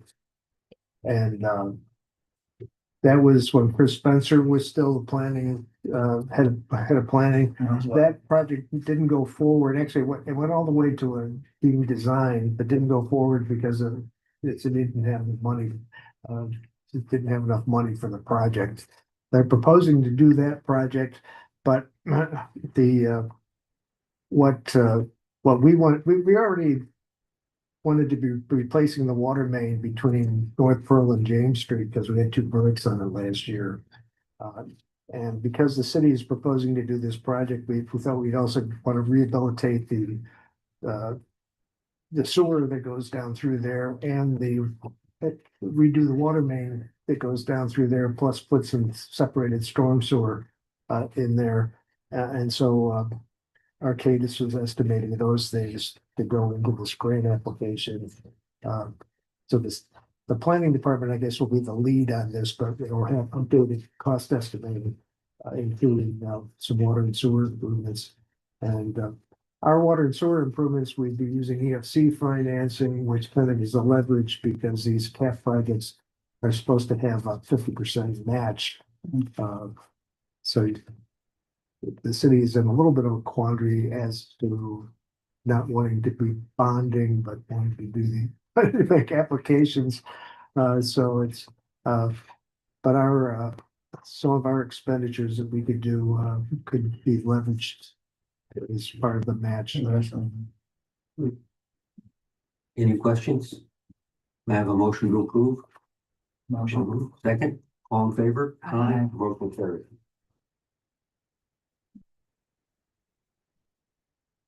Next, resolution for consideration is resolution number 26-39. A resolution authorizing amendment number 1 with Environmental Design and Research DPC for additional professional services for the North Hawk Street porous pavement and stormwater management project in the amount of $107,800. Now therefore be it resolved that the Albany Water Board hereby authorizes amendment number 1 with Environmental Design and Research VPC for additional professional services for the North Hawk Street porous pavement and stormwater management project for an additional amount not to exceed $107,800, increasing the adjusted authorized amount to $305,300 and authorizes the acting commissioner to execute any documents necessary to effectuate this authorization, subject to review and approval by council as to form. So this is for the construction phase of the North Hawk Street porous basketball court, stormwater improvements. Their previous agreement only took them through the design phase. Construction management. Yeah, it'll be for. Would they, would they review plan on doing that? documents. What's that? Would they plan on doing construction management? You know, planning and all stuff that are.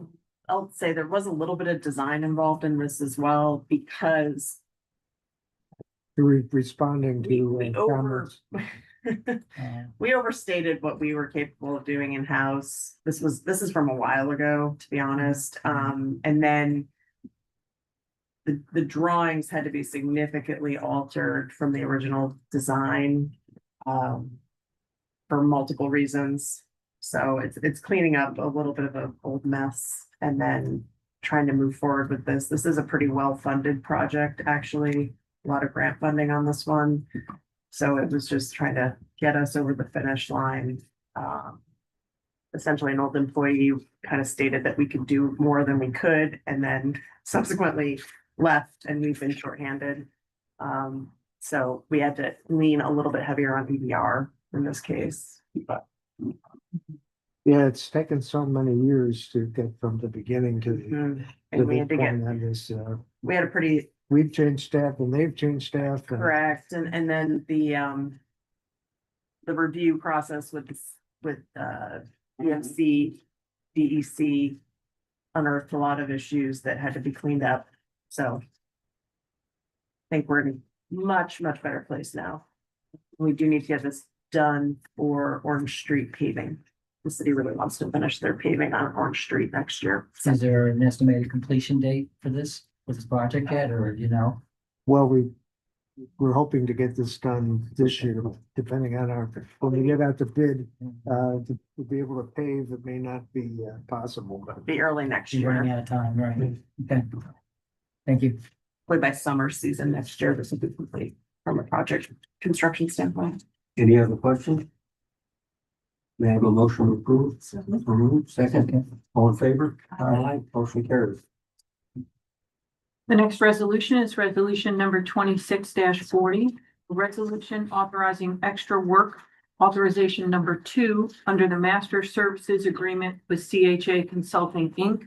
for additional professional services related to the City of Albany Water Treatment Facility Fluoridation Project in the amount of $47,579. Now therefore be it resolved that the board authorizes extra work authorization number 2 with CHA Consulting, Inc. for additional professional services related to the City of Albany Water Treatment Facility Fluoridation Project in an amount not to exceed $47,579, substantially in the form attached hereto as Exhibit A. Yeah, so a couple of reasons for this. First of all, there was additional design support needed because Gallo was not understanding how to do certain aspects of the concrete. So that's another exhibit to educate us on Gallo going forward. Also, this was supposed to be done in December, I believe. And so this is just like additional meetings, additional site visits. We've had to have the structural engineer out substantially more than we originally expected. We also found a lot of issues with the brick. The existing brick facade needed to be repaired. So that took additional design services from the structural engineer. So kind of the general overview of where that came from. Maybe you could add this to the reasons why we shouldn't hire Gallo. Some of that money Long is list definitely and- involved with, I mean, we had to sit with the structural engineer and the contractor. To literally kind of handhold them through concrete construction. Which, for as small as that building is, was complicated, but I mean. Compared to Beaver Creek, it was simple, right? Like, so you're kind of in this in between, so. In any case.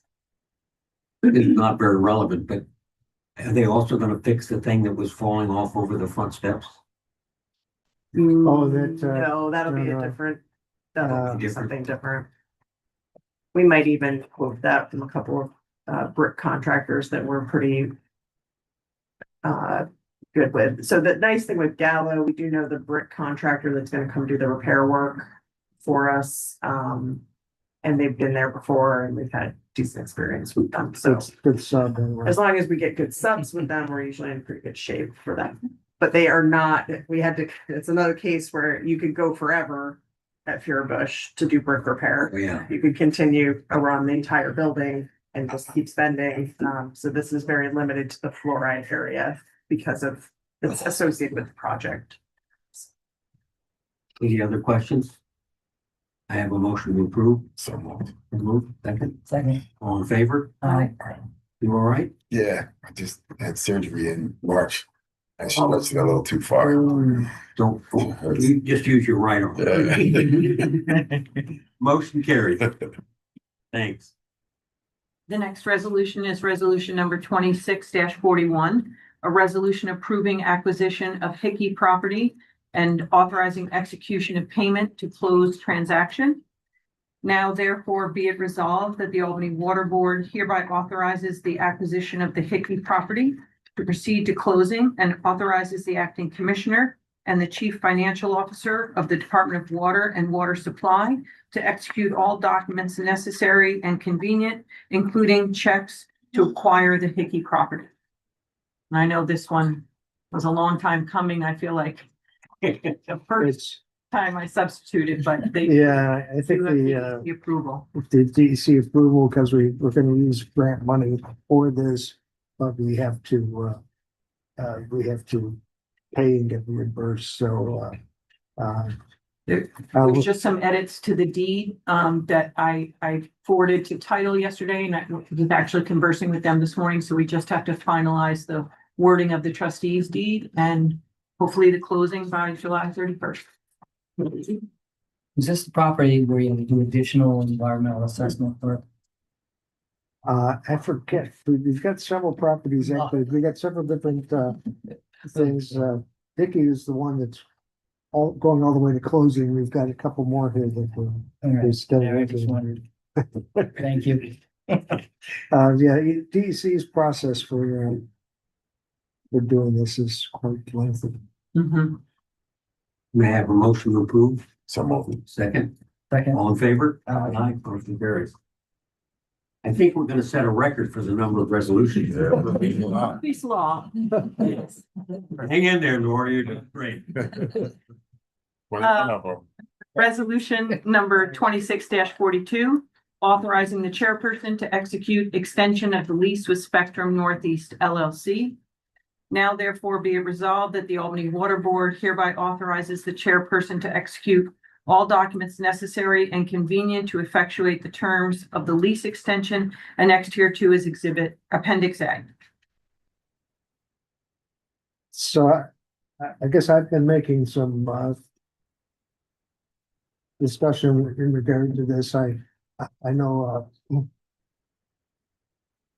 they had an appraisal, and then the question came up, well, does your appraisal include consideration that there's a radio antenna tower on it? And then the question of, well, was that the city's or the water board's antenna tower? Because it was the city's communication tower before it was Capital Communications.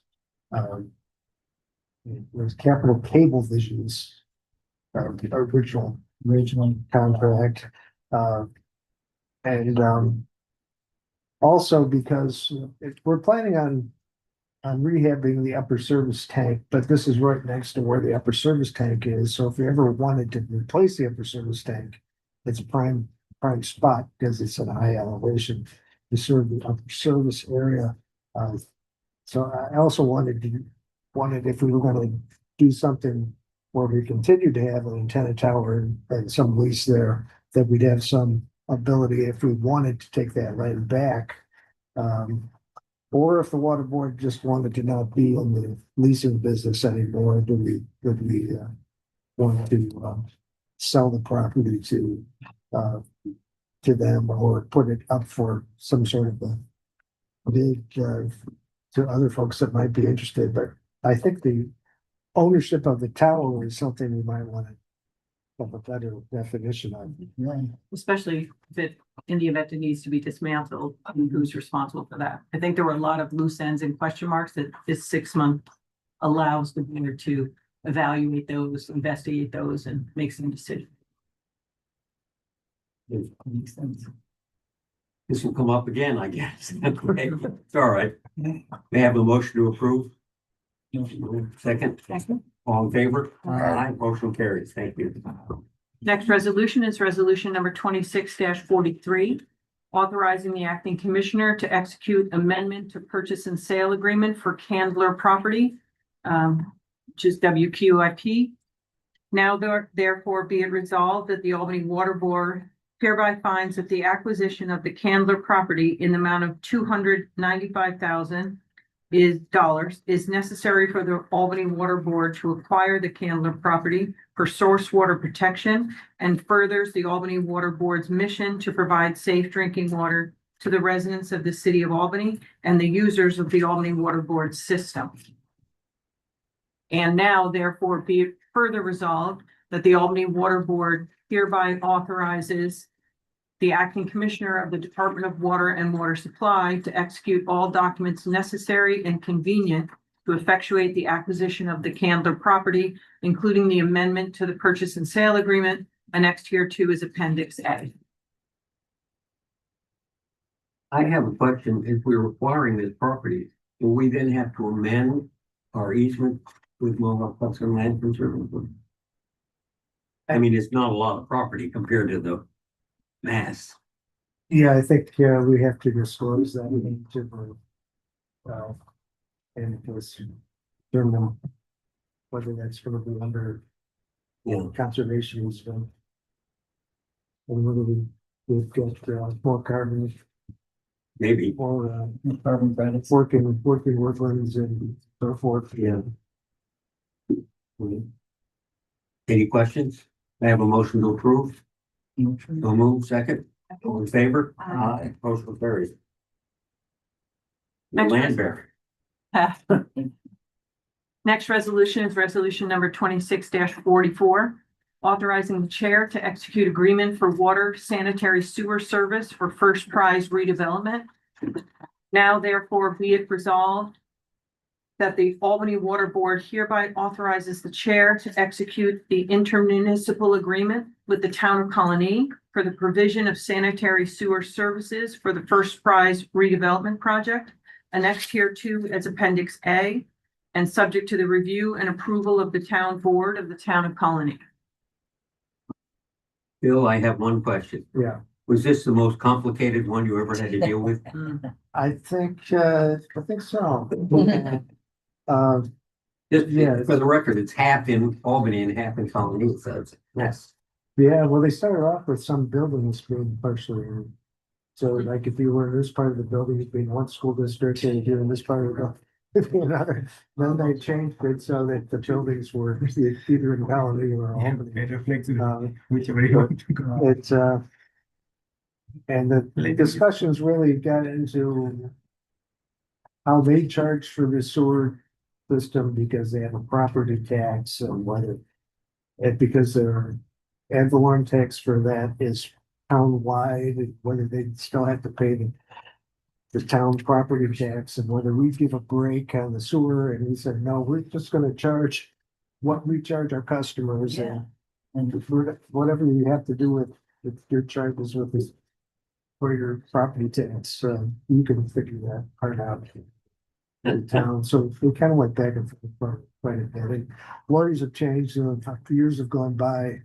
This project is been developing kind of slowly, and I guess, they're still planning on this is being a phase thing. We're not gonna build out all this at once. Yeah, I think literally Laura and the attorney finalized the edits yesterday, so. Yeah. Wow. Any questions? I have a motion to approve. Second, all in favor? Aye. Anthony, you can save your arm. That was only when I stretched it Motion too much. carried, by the Get the way. head up. Do it.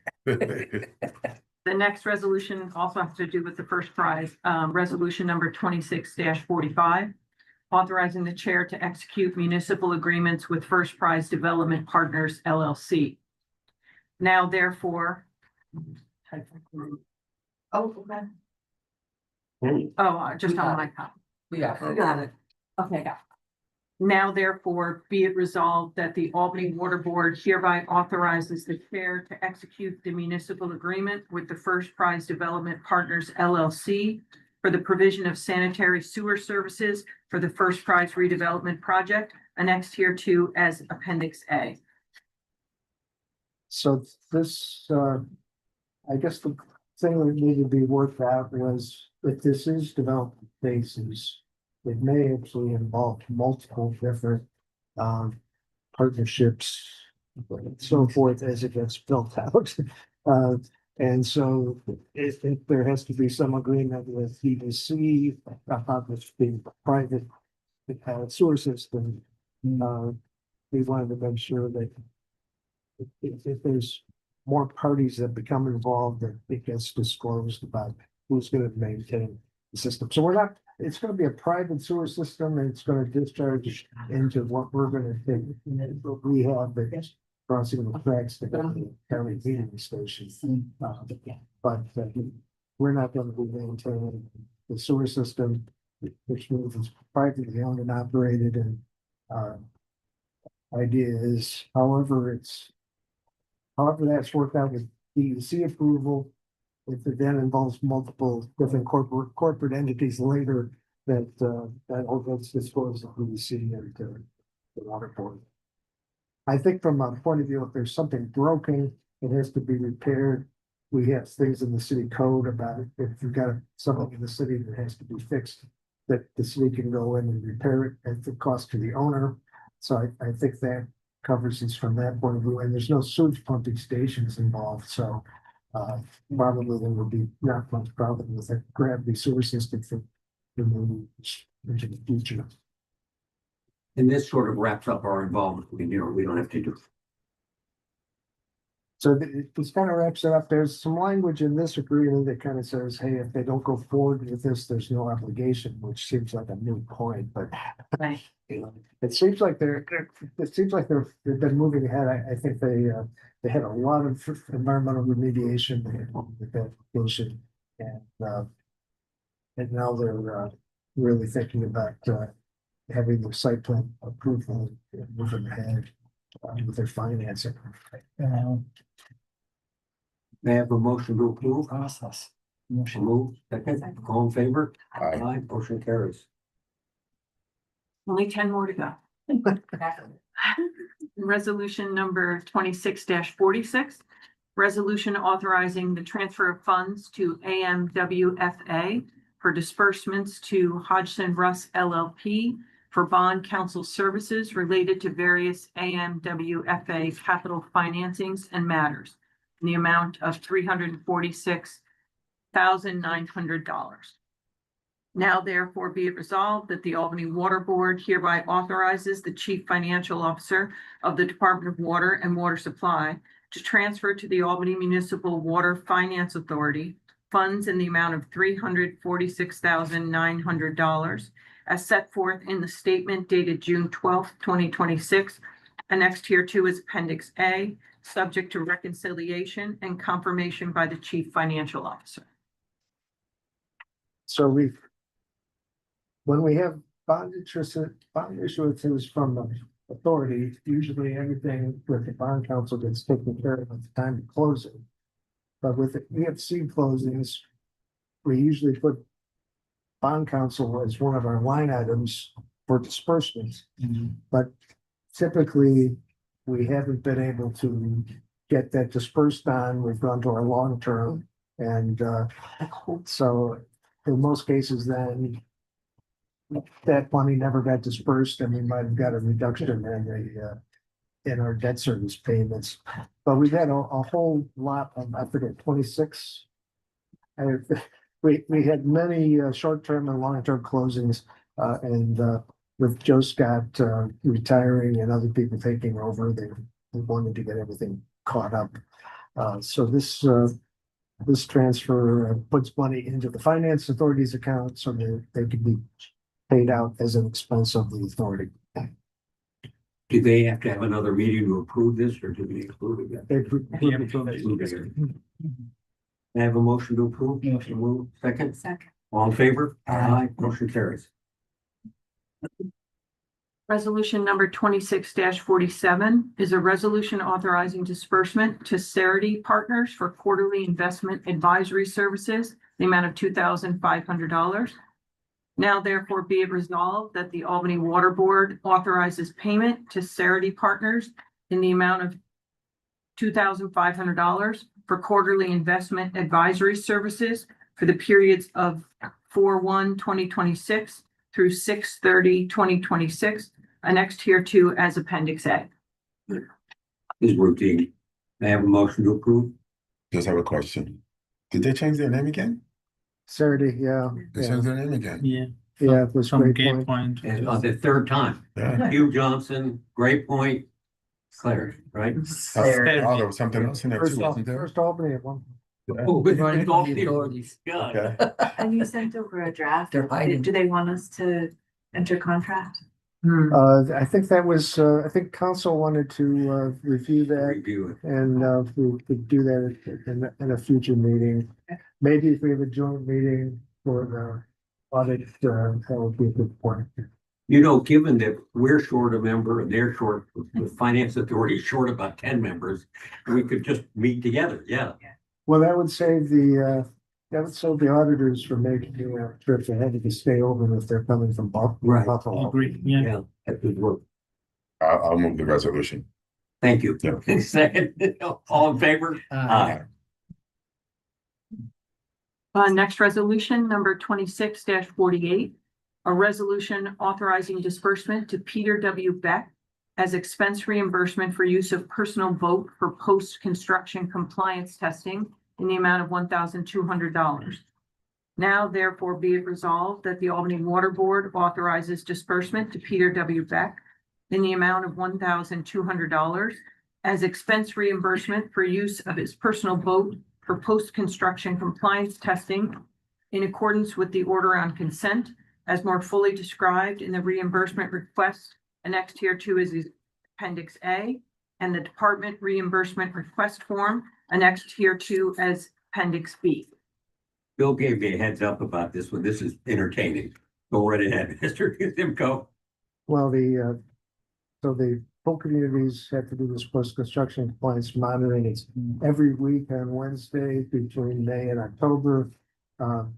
We were trying to figure out, you're gonna have a consultant do this, so you can have a commercial marine outfit to do this. And then you realize we have an employee who has a boat, who lives right here, at Slip 12, and has his boat, so And we met Peter. He came here and gave a presentation about a year and a half ago. and he's a big fisherman, and Juan, who's our sewer foreman, also is, they both go out on the Hudson and do some fishing for stripers and so forth. So we had a proposal from Peter, and that seemed like the most straightforward way to go. But it isn't straightforward in terms of trying to get reimbursement from the city for this expense. And we don't want Peter to be out of pocket for months on end to wait. And he's already had some expenses with his boat that so he's charging $300 per event. They have to get samples out of the Hudson by the bridge at 378 and by the port. They have to get several samples because they do East Bank, West Bank, and Center. And he has to go on Wednesday, rain or shine. Have to go on Wednesday every week. You don't have to go if it's a lightning storm, but it's if you go out if the river's safe. So we're using our own labor. It's not like we're hiring Peter to be a contractor, independent contractor. We wanted to make sure it's getting paid. I told you this would be entertaining. Yeah. Can I have a motion to approve? Unusual motion. Second, all in favor? Aye. Motion carries. Thank you. Thanks, Phil. And thank you, Peter. Yeah. Next resolution number 26-49. It's a resolution approving change order FL-G-02 Fierbush WFP fluoridation general contract with Gallo Construction Corp. In the amount of $35,899.03. Now therefore be it resolved that the Albany Water Board approves change order FL-G-02 to the Fierbush WFP fluoridation general contract with Gallo Construction Corp., which includes the use of allowances totaling $50,799.09, additional contract costs totaling $38,015.01, and a credit totaling $2,115.98, resulting in a net increase of $35,899.03. The new contract value is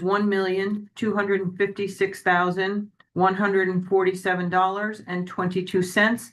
The contract completion date remains June 15th of 2026. Is it finished? I'd say, I mean, it's substantially completed, yeah. Yeah. We don't have fluoride yet. We have a few cleanup items, and then the masonry won't be done. It's a tough, substantial completion for this is like, we can dose fluoride if we need to, right? But final completion is some of these repairs. We should probably talk about contract dates at some point, but we can operate, which is what we usually consider substantial completion. Well, the Iranians did us a favor. Sure. It's one way of looking at it. But I mean, generally speaking, we had to do some additional sidewalk repairs or else it was gonna be really uneven out there, kind of, Yeah. you know, varying levels of sidewalk condition. The restraint cables were left out of the original contract. We gotta make sure those tanks don't fall over, essentially. Some additional support blocking that was not included in the contract. That masonry restoration is the bulk of the change order. And then they canceled a test last minute, so they need to reimburse us for the charge on the test, because that's paid for through the consultant, so. Some various kind of cleaning. You've been spending a lot of time at Fernbrook. A little bit, yeah. But good, Any questions? almost there. May I have a motion to approve? So move, second. All in favor? Aye. Motion carries. The next resolution is number 26-50. Resolution approving a change order FL-E-02 Fierbush WFP. This is different. This is different. Yeah, than the sorry. electrical contract. No, Um, okay, it's a lot of Yeah, dashes. and stuff. fluoridation dash electrical contract with Spring Electric for use of project allowance and increased in contract amount by $6,800. Now therefore be it resolved that the Albany Water Board approves change order FL-E-02 to the Fierbush WFP fluoridation electrical contract with Spring Electric, which includes the use of the remaining project allowance and increases the contract amount by $6,800, increasing the contract amount from $90,000 to $96,800. The contract completion date remains June 15th, 2026. You were pretty happy with Spring, weren't you? Yeah, they always do a good job for us. Yeah. They end up on our smaller projects because they're kind of a smaller outfit. There were two sort of like wiring designations that were wrong, that weren't in the contract correctly, so we had to they had to do more wiring that cost a little bit more, and then the final part of this is we added a sampler that needed additional wiring and conduit, and that was just to help us do have better oversight of the fluoride dosing, to have that additional sampling station that we just didn't have in the original contract, so. Yeah, we kind of were looking for a fail safe to make sure we weren't overdosing. Yeah. And so we put an analyzer at the beginning of the sedimentation basins, which was quite a long run Yeah. of conduit. All right. Any questions? May I have a motion to approve? No move, second. All in favor? Aye. Aye. Hang in there now, we're getting it. The next resolution, number 26-51, is a resolution approving change order 1E for the Lincoln Park Learning Garden Project dash electrical contract with Harold R. Clune, Inc. for use of the project allowance and a contract time extension.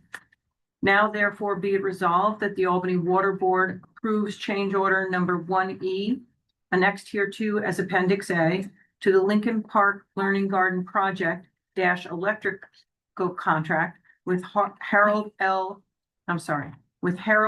Clune, Inc., authorizing the use of $18,283.36 from the existing project allowance and extending the contract completion date by 215 days from December 1st of 2025 to July 3rd of 2026. The contract amount remains $342,800. There's just some allowance spending in here for, looks like changes.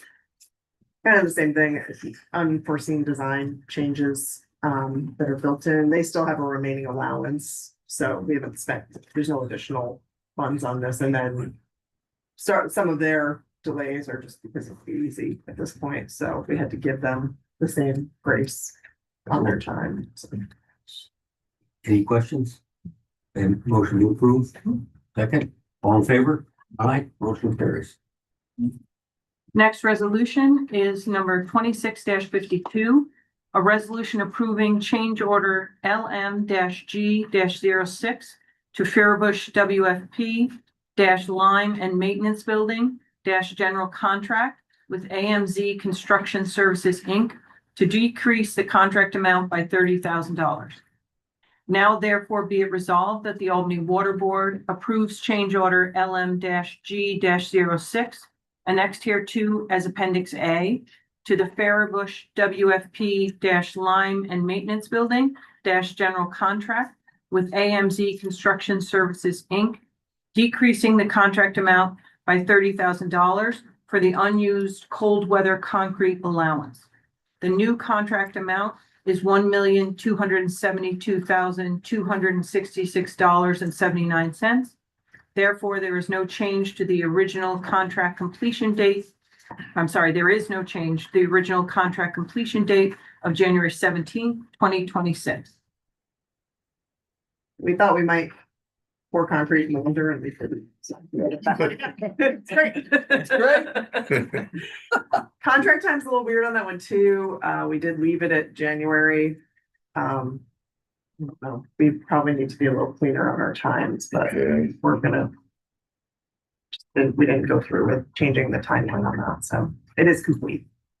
Bill and I were out there about 2 weeks ago. It's really impressive. And It's looking nice. I don't want to overstate this, but the motor pool people were really excited about it because often they'd have to bring vehicles from out there down here to fix them. Now they have a place where they can work out there. So there's going to be some cost savings and efficiencies, I think. Minor, but it was a nice touch. Frank was thrilled. Yeah, He told me. Yeah, because the existing plant garage was not very high ceilings and Yeah. to get the big equipment and big trucks that we do now, the new bays are high enough for that equipment. May I have a motion to approve? So move, second. All in favor? Aye. Motion carries. Next resolution is number 26-53. Resolution approving change order AB-G-05, Faribush WFP aeration room renovation general contract with Gallo Construction Corp. for unused allowance credit in the amount of $1,696. Now therefore be it resolved that the Albany Water Board approves change order AB-G-05 dated June 15th, 2026, annexed hereto as Appendix A to the Faribush WFP aeration room renovation general contract with Gallo Construction Corp., which provides for a credit to the contract amount for unused landscaping allowance in the amount of $1,696. decreasing the contract amount from $3,025,227.41 to $3,023,531.41. The contract completion date remains October 23rd, 2025. So we actually, we paid for this landscaping in the fluoride project. They just kept a little bit more lawn for construction purposes. So we took it out of, I think thought we were gonna close the books on this a little sooner.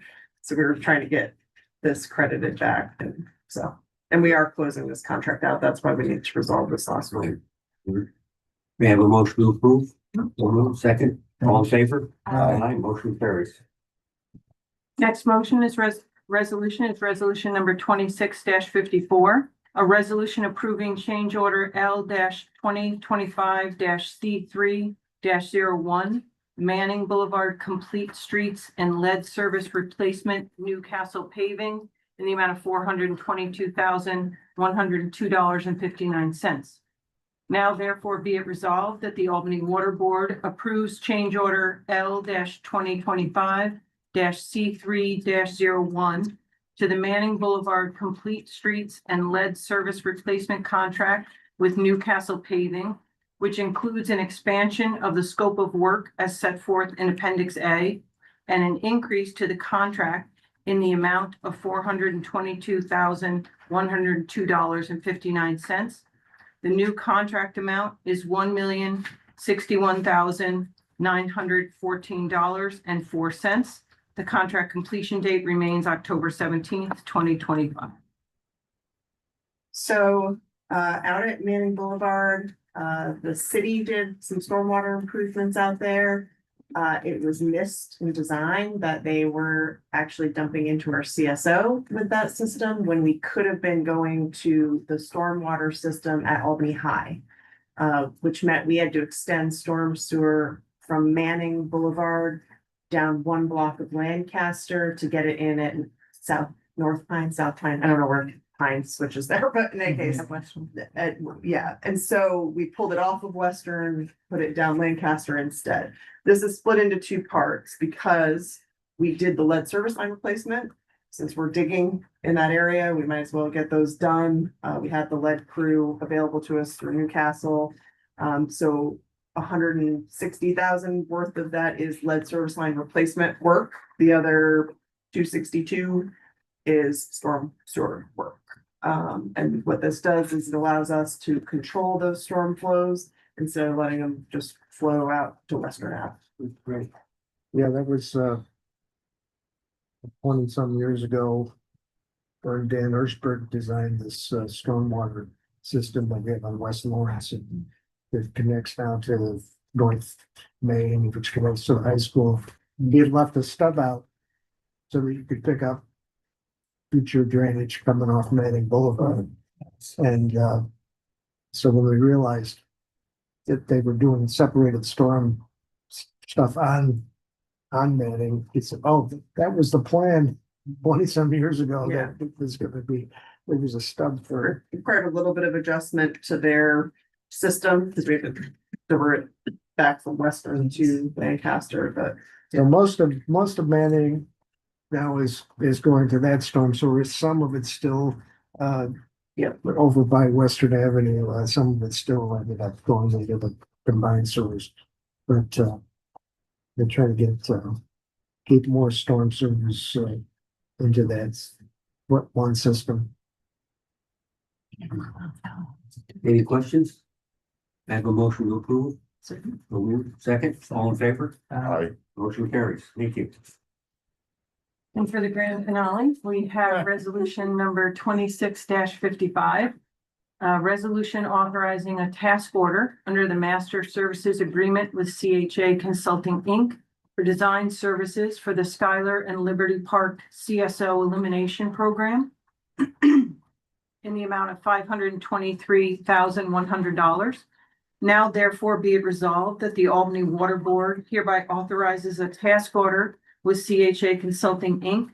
under the Master Services Agreement for professional design services for the Schuyler and Liberty Park CSO Elimination Program in an amount not to exceed $523,100, substantially in the form attached hereto as Appendix A, and further authorizes the acting commissioner or his designee to execute the task order and any related documents necessary to implement this resolution, subject to review and approval as to form by council. So what we've got is we have two different projects that were identified in the long-term control plan. Liberty, elimination of Liberty CSO and elimination of Schuyler. The Schuyler one is in the middle of Steamboat Square, Albany Housing Authority project, and the Liberty is Liberty Park. And there's actually two CSO regulators. So there's one at Division Street and there's one at Liberty. We're actually trying to take care of both Division and Liberty so that that new development for Liberty Park will all be separated storm from that new area of development. And we're trying to get more separated storm in the neighborhood of Steamboat Square. Because we're trying to limit, what we're doing is we're direct connecting sewers right into the county interceptor sewer so that we're eliminating. So of course, we want to get as much storm sewer out of those connections so we don't overwhelm the interceptor sewer. And also have not more water going into the family sewer district. So $4 million project, and of course, the CHA needs to meet EFC's requirements for MWBE, so they've got MWBE participation for survey and geotechnical work as part of this.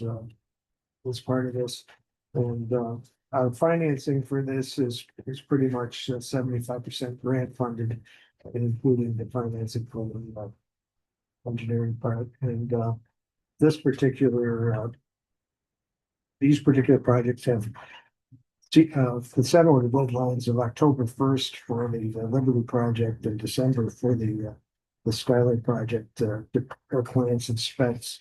So we really need to get this underway and take care of.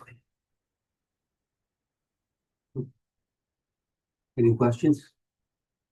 Have a motion to approve? Second, all in favor? Motion carried. Thank you all. Nice work. Record. We don't have an executive session. No reason for that. No. Our next regular meeting is July 24th at 9 o'clock. There'll also be a meeting, well, we don't know.